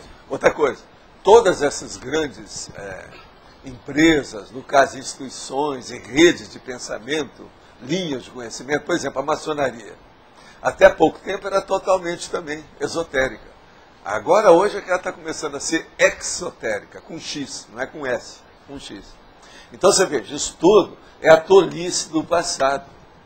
Ele sonegava a informação. Agora, em parte, essa tolice tinha sua razão, porque se a pessoa começasse a falar muita coisa, ela era morta pelos outros que não conheciam nada daquilo. Eles mesmos, os pitagóricos, foram perseguindo de tudo quanto é jeito. De cidade em cidade. Ela mesmo está explicando aí. Muita gente fala isso no passado. Então, você veja, o que é que eu já falei para vocês? Que é uma bênção essa vida. Que você fala, nós estamos vivendo uma democracia. Aí os caras quiseram que eu ficasse nos Estados Unidos. Eu falei assim, eu não vou ficar aqui. Você não pode falar a verdade aqui. Não vende nenhum jornal comunista em rua nenhuma dos Estados Unidos. Isso é aquilo que o Said falava, né? Num país árabe, com todas as coisas dele, você encontra jornal comunista. Mas não é exatamente por esse motivo também que o próprio Pitágoras não escreveu, que o Sócrates também não escreveu? Eles falam isso, aí não é desculpa. Mas eu digo para você, ele não podia ter escrito e deixado. Depois que eu morrer, 5 anos depois, vocês abram a minha cápsula do tempo. O que há? Faltou cabeça. Me perdoa, mas faltou. Isso aí é um erro crasso. É desse que eu estava falando para você. Um dos verbetes que eu estou escrevendo é justamente sobre isso. Os erros crassos. Está entendendo que não tem saída? Por exemplo, erro crasso. Pitágoras, Sócrates, Jesus Cristo não escreveram nada. Não deixaram nada escrito. Por isso, vocês vão cometer o erro dessas 3 grandes personalidades erradas? Como é que é? Vão fazer o livro ou não vão? O que vocês estão esperando? Ô Igor, como é que está aí o livro? Ô Adélio, como é que está? Ô Jarbas, olha lá, Mário, o Max. Max, você está dirigindo a editora, Max? Como é que fica? A maior responsabilidade é do Max, vocês não acham, não? O que vocês acham? Essa é boa. Vamos colocá-lo como a Max responsabilidade? Seria a dele.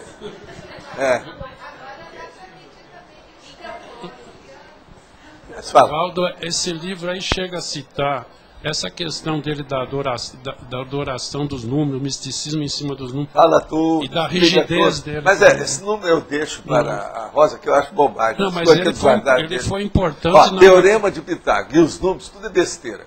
Os negócios mais sérios dele, é isso que ela está tentando demonstrar. O mais sério tudo é bobagem, é secundário. É aquilo que eu chamo secundário. Isso aí é moldura do quadro. Eu sei, mas o que interessa é a essência dele. O homem era muito maior do que isso. Essa iniciação deles, além de outras coisas, incluía a adoração aos números. Não é só isso. Matava a pessoa por causa de número. Você mesmo estudou isso, sabe disso. Matemática, quem já estudou, sabe dessas coisas. Agora, veja, é só olhar nesse lado negativo e burro. Também, né? Agora, tem coisa muito mais transcendente nisso. Só a questão da mnemosine é um negócio seríssimo, o processo da memória. Eu já falei mnemose aqui, há 5 anos eu já falava. Mas da questão dele da matemática, dos números, também eu acho importante. Sei, mas matemática é matemática, é coisa material. Agora o homem está falando é da alma, é da consciência, é do espírito. Você está falando do espírito. A coisa mais séria é isso, que é matemática, isso é besteira. Me perdoa, tá? O senhor chegou a comentar alguma coisa dessa época, de 400 AC, onde o senhor andava, né? Mas esse já é 600, mais ou menos, não, 500, 600... A época que eu lembro é por causa daquele negócio meu com o processo do Confúcio, que lá eu vivi mesmo. E outra coisa, tem um lugar que eu vivi, tem as coisas todas. Eu fui lá na China, eu vi minhas coisas todas lá. Mas essa época... A turma fez viagem, você também esteve lá perto. Vocês andaram vendo. É que você sabe, depois de exatamente 23 para 24 séculos, tudo muda, né? Agora, às vezes você acha, é o caso da árvore lá na Inglaterra. Então, nessa época, o senhor estava... Eu vi em 3 vidas diferentes. E essas 3 vidas dariam mais ou menos, pelo meu cálculo, uns 700 anos. Então, o negócio não é tanto assim, não. Precisa ir com calma. Então, o senhor estava mais para a questão da China nessa época aí, mais ou menos? Não, porque o nosso negócio é chinês, que foi a base, aonde começou a situação. Pitágoras não fez nada. Ele fez muita coisa, mas não deixou nada. Agora, por exemplo, na China começou a aparecer o Lao Tse, tem coisa dele direta. Não é assim. Entende? A situação, então, começou. O negócio sério mesmo é a turma dos chineses. E o Pitágoras, agora alguém já perguntou aí como é que ele anda? Onde é que ele está, mais ou menos? Não me falaram. Não me falaram.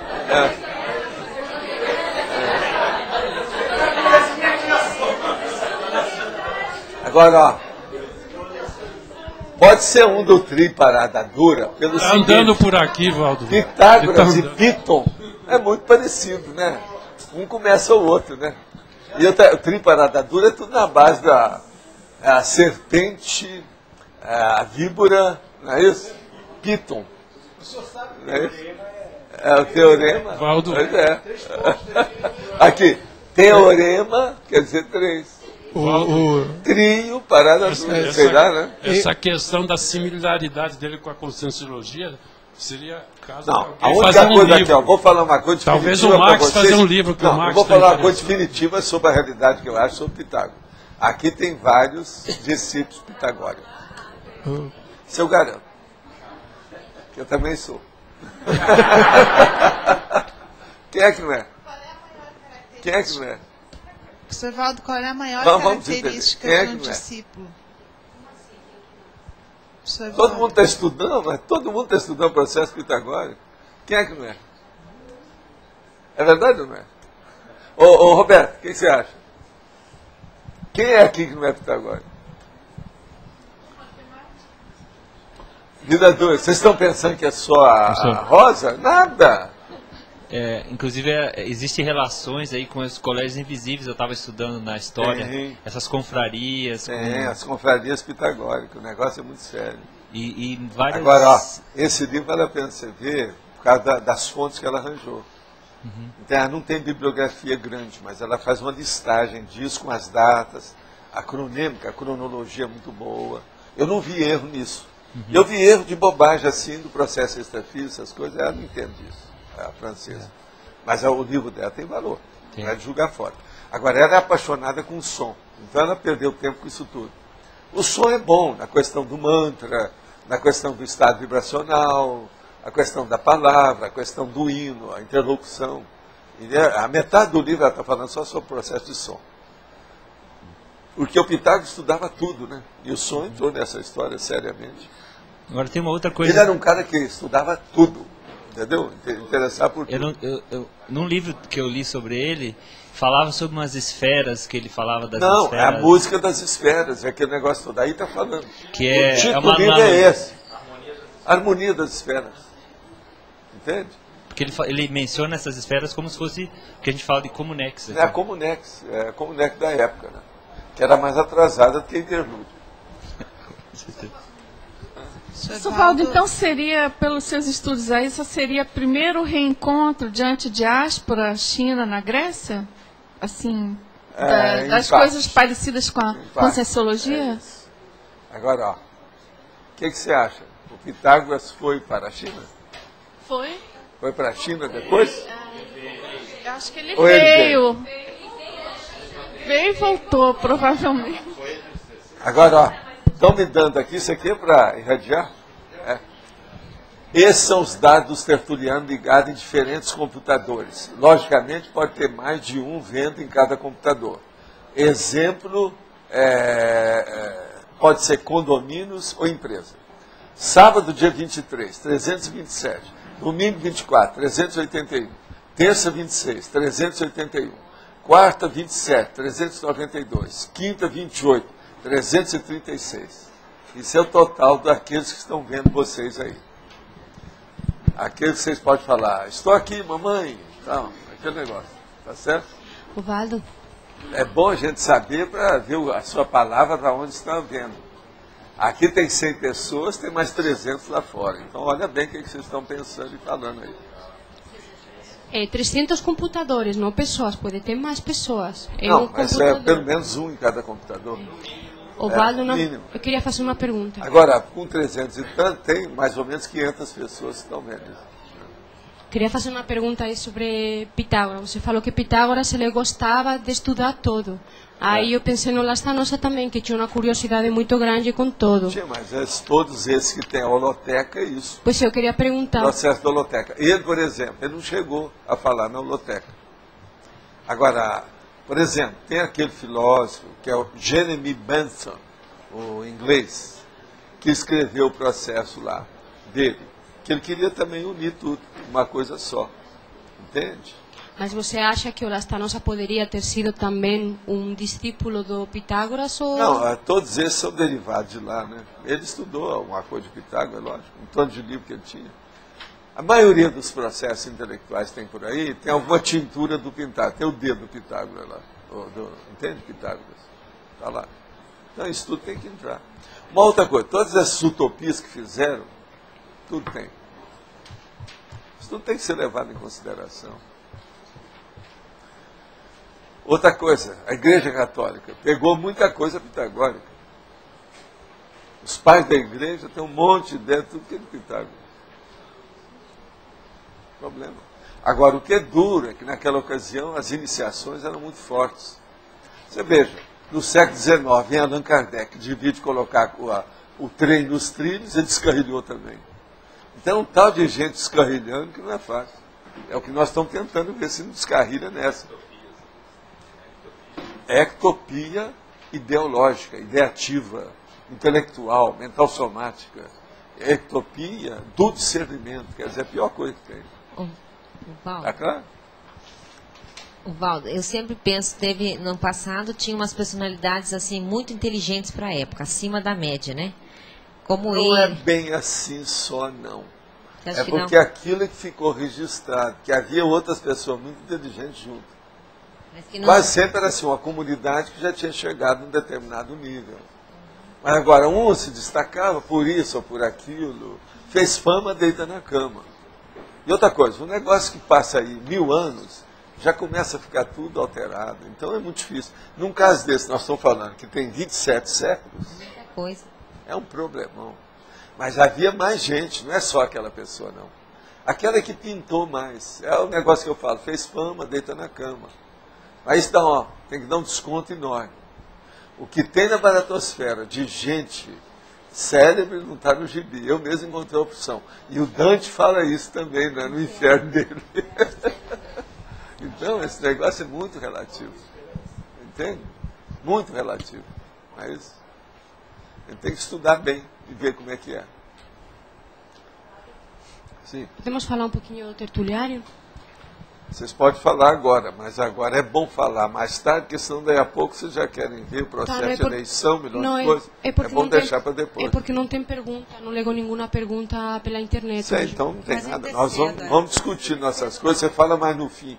Ontem, por exemplo, nós acabamos a tertúlia mais ou menos 7 minutos antes. Isso nunca tinha acontecido aqui. Isso nunca aconteceu aqui. Então não é bom falar antes, não. É melhor deixar mais para o fim. Não, geralmente é quando dá 2h18, por aí, é que vocês passam. Eu quero falar para vocês sobre a obra do Tertuliário, que já está fazendo um círculo lá em cima, sabe, de concreto armado, violento. Aquilo lá vai fazer o quê? Lá dentro. É concretar, mas o quê? É a cintura do prédio? São as vigas intermediárias. Viga da laje intermediária. Tá, vigas intermediárias. As formas para concretagem da viga da laje intermediária. Já começou também a forma da rampa. Ah, já? Já. Então daqui a pouco a gente já pode subir na Daqui a pouco vamos poder subir no andar de cima. Mas está começando a aparecer, sabe? A vida fetal, né, da construção está começando, já está começando a aparecer. Os traços, a blástula, grástula, mórula, não é isso? Está começando a aparecer lá, então vale a pena. Agora, gente, onde é que está o livro aí do Pitágoras?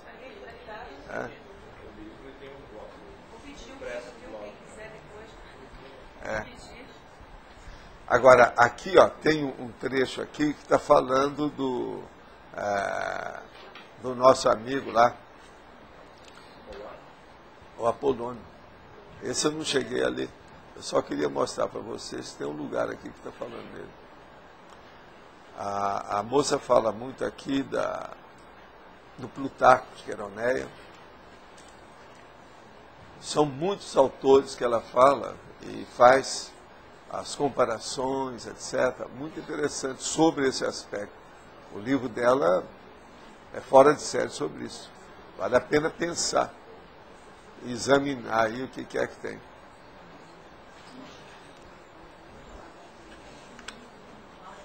Agora,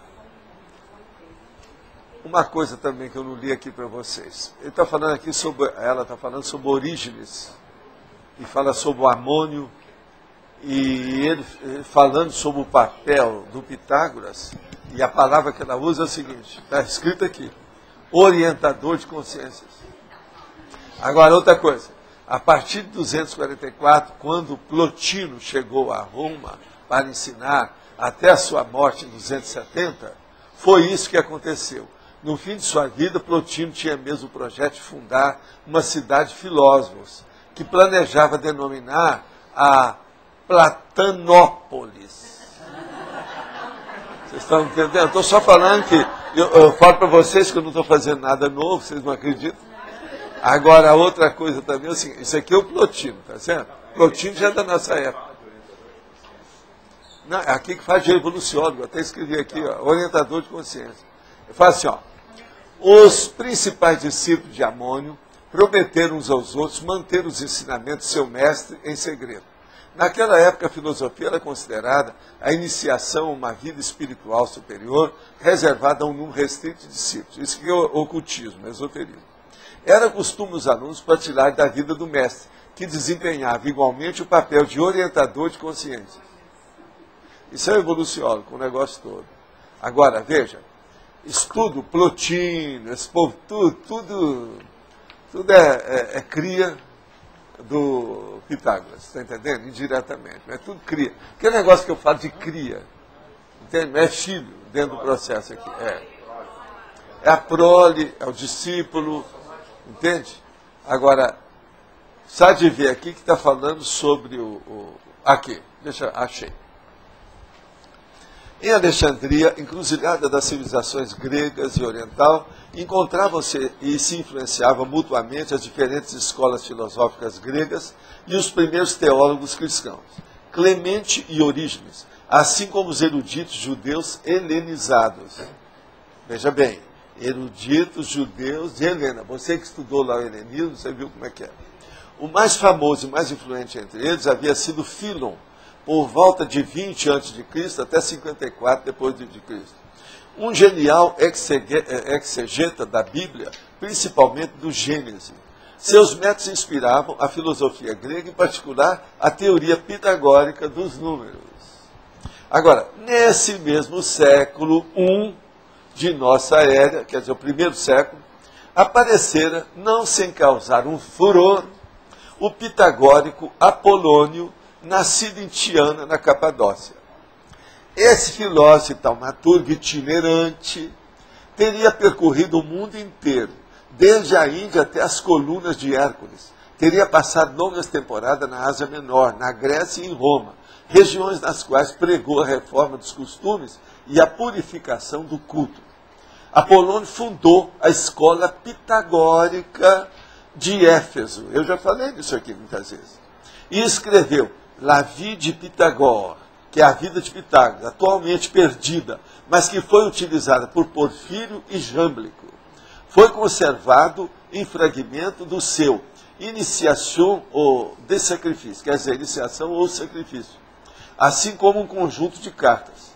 No século III, uma biografia de Apolônio de Tiana foi escrita pelo mestre em retórica Filóstrato Flávios, que é o Filóstrato, que eu também gosto, que é aquilo que eu já mostrei aqui para vocês, aquele livro, que era o ateniense, que foi a pedido da imperatriz Júlia Domna, filha do grande sacerdote hereditário de Emeses, na Síria, que veio se tornar a esposa de Severo. Agora, com o objetivo de tornar seu relato mais atraente, Filóstrato insiste em mencionar os milagres que teriam sido realizados por Apolônio. Por isso que é que nós falamos, que é a opção de coisa, que eles exageraram. Mas o homem, ele usava energia, que é diferente do Pitágoras. Você está entendendo? Ele tinha uns pontos a mais do Pitágoras. Por isso que eu sempre falei sobre o Apolônio. Mas é que eles acabaram com tudo. Agora, pior, o Pitágoras não deixou nada, que ele já era perseguido. Agora, o Apolônio fez uma opção de coisa, deixou uma opção de coisa, eles foram lá e acabaram com tudo. O Lastanossa fez uma opção de coisa, mostrou uma opção de coisa. Vem a família com uma opção de coisa, faz uma rua em cima do castelo dele e acaba com tudo. Está entendendo? Assim, c'est la vie. Eu já mostrei para vocês o caso dos meus originais, que a turma da corte me tapiou com as crianças, com aquele negócio todo, e acabaram, meteram fogo. De modo que isso é a vida. Olha, a Biblioteca de Alexandria, e por aí vai. Você sabe que a Biblioteca de Alexandria, os livros foram queimados durante 5 meses para esquentar a água das donas, né, que nadavam. De modo que alguns de vocês nadaram com a água quente feita por esses livros.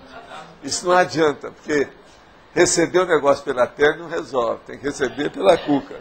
Então, mas você está entendendo? Sim. Qual é aqui a relação dessas duas personalidades com o transmentor? Não, o transmentor é do nosso povo, né? Também é pitagórico. Mas você viu um caso... Eurípides é pitagórico. Emmanuel é pitagórico. Emmanuel. Todo. Conheço um monte deles. Fora outros menos votados por aí, que a gente não está falando aqui. Um monte. Eu sei disso. Agora, esse livro, o título dele, só para lembrar vocês, é Pitágoras e a Harmonia das Esferas. É o nome dele, o título. Eu percebi o padrão das energias subir muito aqui, quando o senhor falava isso. Quem é que apareceu aí? Como é que é o negócio? Só os pitagóricos estão trabalhando aí. Tá certo? O problema é esse. A vida é dura. Algum evoluciólogo apareceu aqui? Alguma coisa ou não? Não. Não? Tem a turma do transmentor que está trabalhando esses dias. E eles entraram naquela questão que eu estava falando com você lá, da construção. Eles estão mexendo nisso. Isso aí é um upgrade, se acontecer. Mas a gente tem que esperar tudo acontecer para poder revelar, abrir o jogo. Agora, tudo é um processo de revelação, né? Querendo ou não, pode fugir disso, tem que falar revelação. Dar uma aula de um assunto novo é uma revelação. A vida é dura. Essas coisas existem. Professor Val, para sentir o banho de energia bem intenso. Tá. Mas agora, esse banho de energia é por causa de vocês. Mexeu com Pitágoras, mexeu com vocês. É muito assim... Não é retrocognitivo. Como é que a gente pode falar? É íncito. É íncito. Sim. Uma coisa que para mim não está muito clara. Nós estamos falando de 2.700 anos atrás. Certo. E hoje eu vejo... Se você quiser, eu dou pode até mais. Pode ser 2.600. Tá bom. O fato aonde que houve, no meu entender, aonde que houve a incompetência? Incompetência houve todos esses caras Em todas essas épocas houve alguma incompetência. Agora, tem umas maiores que as outras. Segurou, essa, por exemplo, de não ter tinha. publicado nada. A pessoa não arranjou uma saída para isso. Eu acho, agora eu vou revelar uma coisa que não está aqui, mas é a minha opinião. Pitágoras quis deixar umas coisas escritas. Por isso, no fim, ele quis ficar isolado, mas não dava mais. Fez fama, deita na cama, ninguém deixava ele em paz. Ele tentou fazer isso, não conseguiu. Entendeu? Agora, faltou para ele. Foi fazer uma casa do jeito que eu tenho, trabalhar de madrugada, fazer o turno mental somático. Ele não tinha ideia de nada disso. E outra coisa também, precisava ter saído mais do corpo, feito mais projeções. O homem tinha um poder muito grande nesse assunto, mas ainda era fraquinho. Agora, gente, a influência da época, a mesologia, era fortíssima. O mundo era muito menor do que isso. Então, o negócio é muito sério. Vocês ainda não perceberam, mas olha, vocês já notaram que os antigos, por exemplo, raramente eles tinham dois nomes, tinha um só. Porque a população era pequena. Não tinha esse negócio da genealogia. É o Vasconcelos, o Almeida, o Vieira, não existia esse troço. Então, a gente falava assim, é o Adélio de Porto Alegre, tá entendendo? É o César de Floripa, entende isso? Agora você veja, o francês é todo cheio de si, certas coisas, intelectual de Paris, né? Então ele acha que é o rei do cosmos. Então, muitos deles tentaram colocar também um nome só. Havia um autor que chamava Alexandrion. Então era só Alexandriano. Tem umas donas, por exemplo, de cinema, Cappuccini, que é só um nome. Você está entendendo? Então eles querem seguir aquilo. Mas hoje não dá com tanta gente. Uma palavra só é duro. Vocês vejam, até o código é binário. Tem que ter dois. Aplombo, Você falou alguma coisa aí de russos, né? Na negossomática de terça havia uma presença de consex russos também. O que seria essa questão da Rússia que o senhor comentou? Daria para falar alguma coisa aí ou não? Não, porque os processos russos lá do Oriente, da parte russa, isso tem muita influência. Você tem que lembrar, por exemplo, depois da China, o povo que mexe mais com energia é a Rússia. Na atualidade. Isso é um negócio muito sério. Outra coisa, olha aquelas cabeças dentro da literatura dos russos que escreveram romance e aquelas tragédias. Dostoiévski, um monte deles. Tolstói. É um monte. O negócio, tudo carregado, denso. É um processo de... o papo cabeça era muito pesado. Isso tudo mostra o processo filosófico da situação deles. Agora, tinha relação. Uma outra coisa, o Balzac tinha relação com esse povo. Era até doido com o negócio de uma condessa, a Hansky. Entende? A Blavatsky veio lá daqueles lados também. Está vendo? Olha só. Tem esse amparador também, o Glasnost também. Tem esse amparador no jogado. Né? É o processo da transparência, né? A coisa clara. Hein? Tá falando? Não, ele pega sempre, o André está pegando os dados. O André colocou aqui, Pitágoras de Samos. E põe o do grego também, o que é? Foi um filósofo e matemático grego que nasceu em Samos nos anos 571 a.C., 570 mais ou menos, e morreu em 497 ou 496 em Metaponto, que é o lugar que estão falando. A sua biografia está envolta em lendas. Diz que o nome significa altar da Pítya, ou que foi anunciado pela Pítya. Vocês estão entendendo? Vocês lembram daquele caso do político que eu falei? Que o cara falou, não, vamos comer o mel. Eu falei assim, não, eu como a abelha. Aí ele falou, não, eu como a colmeia. Presta atenção. Extrapola isso para essa realidade. O Pitágoras não era só a Pítya. Ele é que desencadeou a colmeia. Você está entendendo? Então, pois sua mãe, ao consultar a pitonisa, soube que a criança seria um ser excepcional. Agora, o melhor da história, tinha o processo de iniciação, mas o nível religioso era menor. Ele já conseguia colocar alguma coisa de mental soma contra o psicossoma. Entende? Muito pouco, mas já conseguiu. Esse é o valor dele. Agora, Pitágoras foi o fundador de uma escola de pensamento grega chamada, em sua homenagem, de pitagórica. Teorema de Pitágoras sendo criado pelos chineses. Mas o povo fez o Pitágoras plagiar. Ele não tinha tanta culpa nisso, não. Ele tinha uma coisa boa nele. Ele era muito inteligente. Isso é o André que está escrevendo. Intrusão contra os próprios direitos. Então... E aí eu estou falando outras coisas. Aí já vem outra.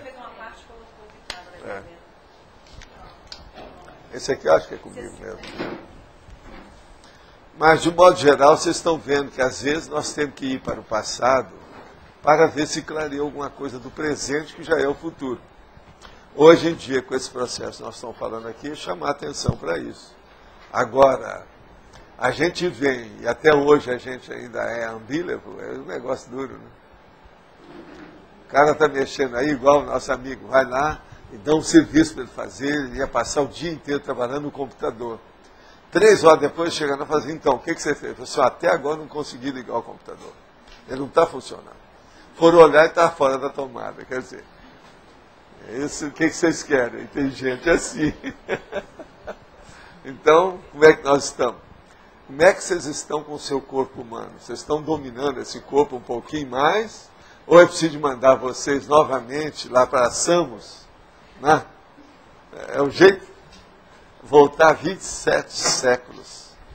É muita coisa, né? Pensem bem no que a gente pode fazer com essa história. Uma outra coisa, eu queria perguntar quem é que fez a revisão aí do texto. Tem alguma coisa para a gente fazer? Cadê o nosso povo aí que faz revisão? Agora, uma coisa que eu notei. Alguns dos nossos assíduos frequentadores aqui, depois que o Oswaldo começou a transmitir isso, eles deixaram de vir. Principalmente a turma, por exemplo, do português, desapareceu. Então, eles estão estudando agora através da, entende? Do monitor. Osvaldo, as assinaturas do livro, em média, assim, eu estou calculando que está dando umas 20 pessoas menos por dia. Então, essas são a turma do computador. Agora, qualquer coisa a gente pode dar um geral para eles daqui, né? Agora, uma coisa só, séria, é bom a gente afirmar.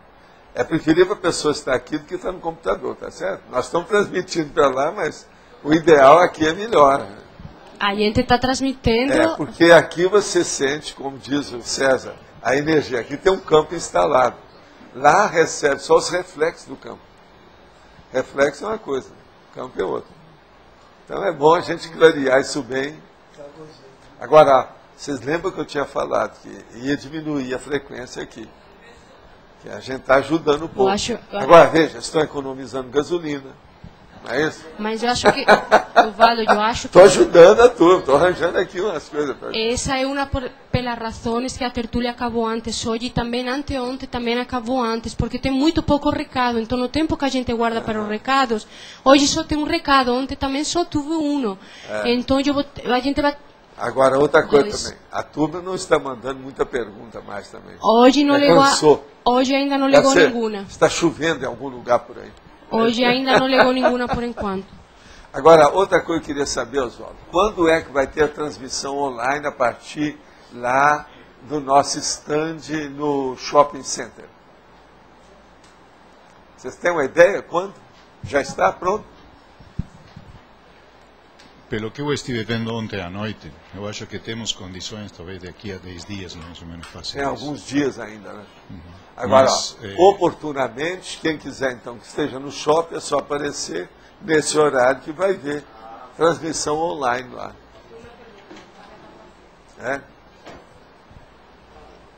Professor. Não, lá já tem, mas parece que falta alguma coisa. Professor, sim. Aqui atrás. Sim. Eu queria saber como que o senhor define a consciência cerebelar e se ela caberia aqui na elencologia. A consciência cerebelar é aquela que é artesã, operário, trabalhador braçal, que gosta do processo da psicomotricidade. É uma pessoa, por exemplo, das artes marciais, é uma pessoa de muita psicomotricidade. Isso é que é a cerebelar. Agora, ela geralmente, ela tem alguma dificuldade com o processo intelectual ou ela não liga para isso. E outra coisa, tem algumas que têm complexo de inferioridade com tudo que diz respeito ao mental soma e ao discernimento e ao problema cultural maior. Então ela fica na superfície. E isso não é o ideal. O ideal é que o intelectual seja operário. E o ideal é que o operário seja intelectual. Que os dois possam conviver na mesma consciência. Entendeu como é que é? Mesmo universo consciencial. É o que a gente procura fazer. Mas o que deve predominar é sempre a intelectualidade, por causa do processo mental soma. Isso é o óbvio. Agora, com isso, o problema é clarear esse caminho, abrir a consciência por aí, que não é fácil. Você veja, a gente consegue superar isso. Eu mesmo já tive alguns casos comigo, que a pessoa, o primeiro livro que a pessoa leu de capa a capa foi o Projeciologia. Nunca tinha lido livro nenhum antes. E hoje, essa pessoa domina, já escreveu até livro depois disso. E era só das artes marciais. Era um tal de arte marcial, tem o rosto, cabeça, tudo lanhada, cheia de cicatriz de artes marciais. Entendeu? Então é um negócio para a gente dominar. Existe alguma hipótese quanto ao paradeiro de Lastanosa? Tem gente que está querendo saber. Olha, eu acho que seria bom conversar com a nossa Laura Sanches, que ela tem estudado muito Lastanosa, pode ser que ela vai ter uma ideia disso. Ele está perguntando o paradeiro. Mas existe alguma hipótese quanto ao paradeiro de Lastanosa? Você tem alguma hipótese aonde ele esteja? Eu não. Você tem? Aqui no meu bolso ele não está, eu já te vou. Eu sei onde... Que ninguém saia, que às vezes até escondido. A gente sabe onde ele estava, né? Mas já faz 4 séculos atrás. 4 séculos. Por modo que o problema é esse. Pessoal, voltando àquela pergunta que o Cláudio fez, se a gente considerar assim, essa comunidade lá do Pitágoras e o tempo que passou, até por exemplo hoje dentro da implantação da Cognópolis. O senhor sempre fala assim que essa questão de tempo ela é relativa, não deve se dar muita importância e tudo. Mas esse tempo, como é que o pessoal avalia, os evolucionários avaliam esse tempo que foi para maturar esses conhecimentos, para aprofundar? Foi normal, foi mais, foi menos? Existem alguns fatores aí que você não está considerando. É o fator mesológico, a época, o Zeitgeist. Naquela época o mundo era pequeno, isso ajudava ele. Pitágoras ajudava.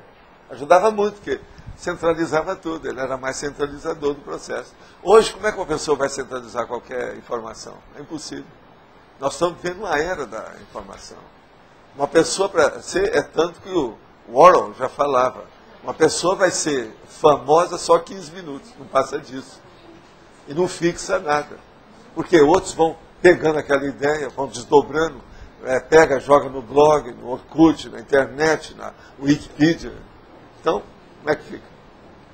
A situação é essa. Agora, daí é que eu falo. Nós temos que usar aquilo que era o instrumento que eles não usaram, que é o livro, grafar o processo, o grafo-pensene. Eles não viram isso. Então, hoje, nós temos que levar tudo para o livro.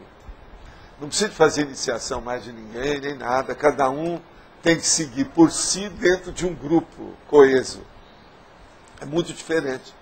Naquela ocasião, tinha que seguir por si, mas comandado pelo grupo, que mantinha a coesão. Hoje não é isso. Hoje é o voluntariado. O que faltou para o Pitágoras foi o voluntariado. Terceiro setor, né? É terrível você pensar uma coisa nessa. Pensar. Só hoje apareceu o voluntariado. Agora, não é só o voluntariado. Vamos ver as consequências disso. Por exemplo, aquele problema da reclamação ou clamor público, quando junta as multidões em cidades diferentes, países diferentes, continentes diferentes, a respeito de um tema só. Quanta gente está reclamando sobre o processo do Kyoto? O problema da ecologia. Veja, a Gaia, o processo que estão transformando, nós mesmos estamos transformando esse planeta numa lixeira planetária. Então vamos entender isso. Isso não havia naquela ocasião. Então hoje nós temos que julgar com isso. O que é que nós estamos fazendo aqui? Essa transmissão online. Isso é que é o antipitagórico, que é o que faltou para ele. O que é o livro? O que é que o povo reclama tudo desses meus tratados? que na realidade não são tratados. Eles chamam calhamaço, catatal, que até um certo ponto é até totalmente negativo, não é isso? Catatal. Isso é um catatal. Eles estão estudando demais. Eles são a turma dos pitagóricos que ainda estão defendendo as bobagens de 27 séculos. Pois é, não é. Eles não querem ter trabalho para nada, não querem ler. Isso é a turma que está ainda... São pessoas que precisam ser comandadas, Flávias. Elas não têm ideia por si. Então tem que ter o ferrão no boi. Ferrão no boi e na vaca, senão ela não anda. Então isso precisa de acabar. Nós temos que ter autonomia evolutiva, conhecer a inteligência evolutiva, dominar o processo da gente, decidir por nosso próprio talante, a nossa vontade, o nosso discernimento, a nossa intenção. Então nós temos que usar isso tudo. Vocês vão olhar que eu uso a parte boa do Pitágoras é aquilo que faltou dele. Pelo menos a gente tenta suprir o que faltou. Agora o primeiro é livro. Vocês têm que lembrar que eu estou escrevendo um livro já fazem, por incrível que pareça, são 58 para 2008, faz o cálculo. Quantos anos são? 60 anos. Está entendendo? Não se brinca com isso. Professor Valdo, desculpa a insistência, ele voltou no tema e me animou de voltar também.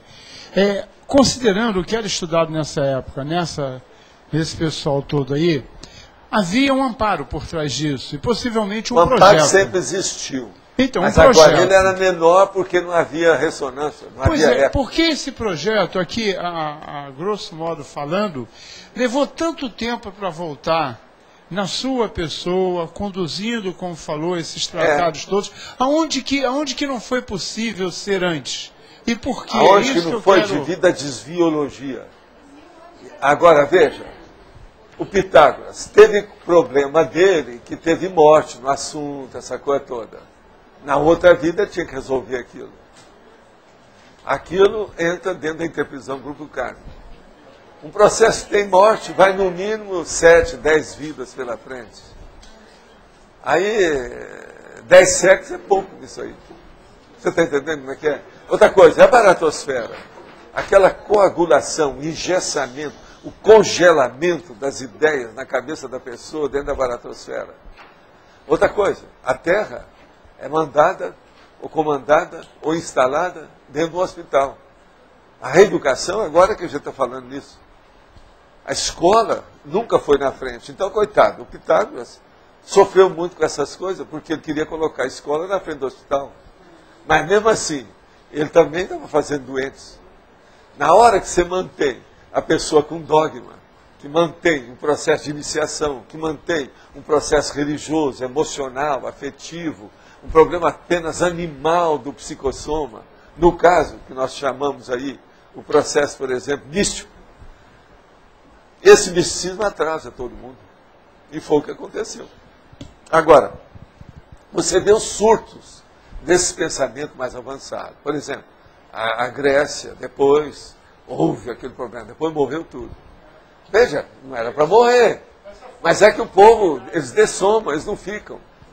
Se tivesse ficado um desses líderes durante muito tempo, ia segurar a barra. Por isso, a longevidade agora, se aumentar, por exemplo, para 150, para 200 anos, para 250 anos, as ideias vão permanecer muito mais. Vão ser fixadas, porque vão ter quem possa defendê-las durante um século inteiro.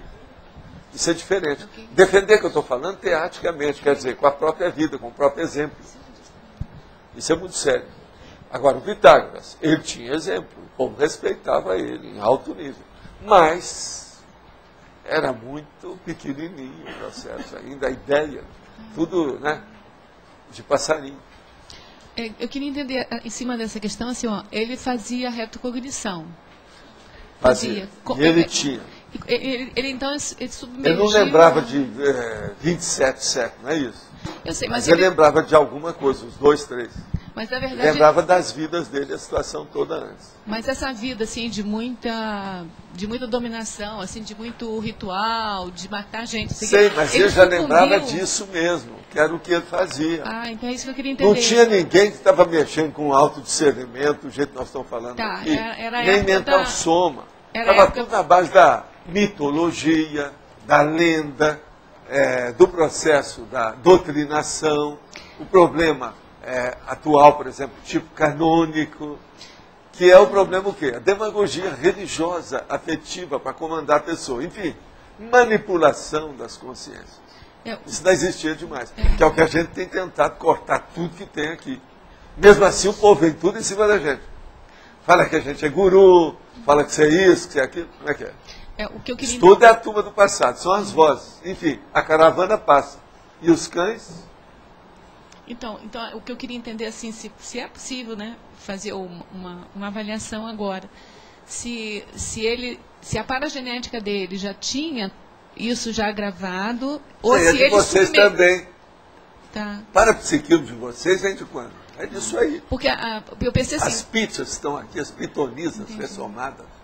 Então não é que ele tivesse o nível, de autoconsciencialidade maior e que ele chegou aqui na vida intrafísica, pelo restringimento, ele ficou sobre não isso. Não adianta nada ter um parapsiquismo avançado se não há cosmoética. Se não há cosmoética. A cosmoética já era... Agora, por exemplo, nenhum deles falou em cosmoética do jeito que nós falamos aqui hoje. Então a questão toda é que ele tinha parapsiquismo. Uma outra coisa, eles falavam na cosmoética de grupo, qualquer coisa nesse sentido, pelo menos uma ética de grupo, mas não falava para você fazer o seu princípio pessoal. Dava, sugeria, mas aquilo não era explícito, não era muito claro. Por quê? Eles tinham que comandar todo mundo, manipular todo mundo, que era a iniciação, os iniciados. Ficaram um atraso danado.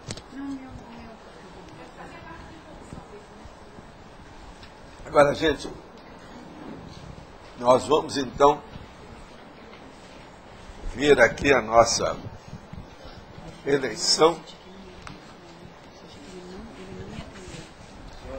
Hoje nós temos 11 verbetes para selecionar. Todos estão com papel já? Sim? Então vamos ler os verbetes e depois tem 2 recados, o Loche e a Editares.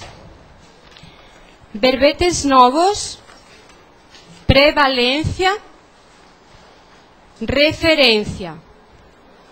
Verbetes antigos, diferença semântica, operação, peça única, prerrogativa, primoponente, relatividade, soma, taxologia da segurança, usabilidade.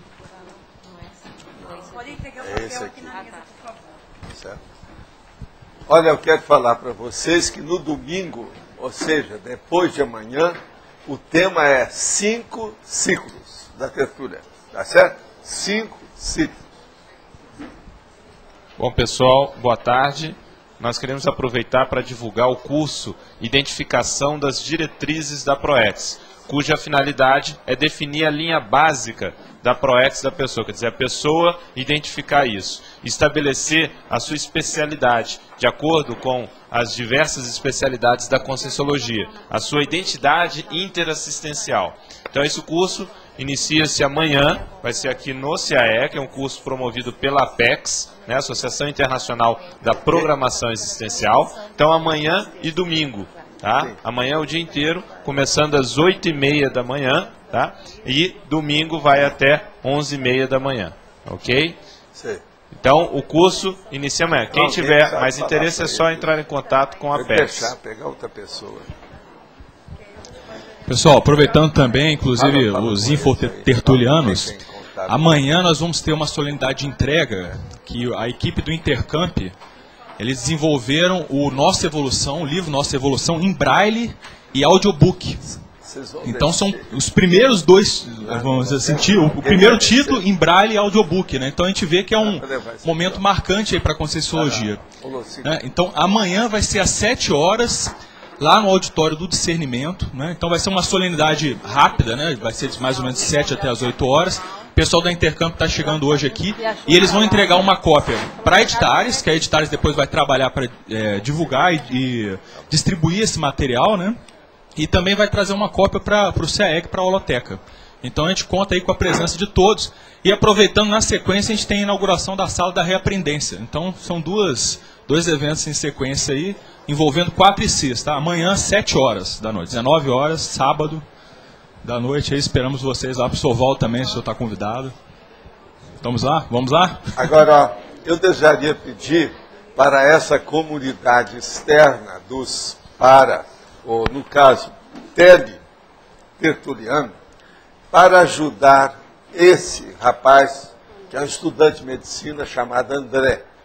Ele está com muito trabalho com isso. Seria bom outros pegarem também essa tarefa para liberar o rapaz, para ele poder seguir a vida dele. Eu acho que ele está muito enrolado com isso, é muito serviço para ele. Eu também. Então seria bom ver quem é que pode, dentro dessa comunidade dos informatas de alto nível, os internautas, para não falar interneteiros, não é isso? Para não falar blogueiros, mas outros assim, seria bom para ajudar o rapaz. Que na realidade, Valdo, ele está mexendo, além do com o blog, ele criou o Colégio Invisível dos Teletertulianos. Então, além do blog, ele está mexendo com isso é muita coisa, com outros sites, respondendo e-mails. Parece que ele é acadêmico de medicina, ele tem que estudar medicina. Ele tem só 21 anos. Ele tem que continuar. O que foi escolhido? Bom, foi escolhido com 6 votos, prevalência para amanhã. Obrigada.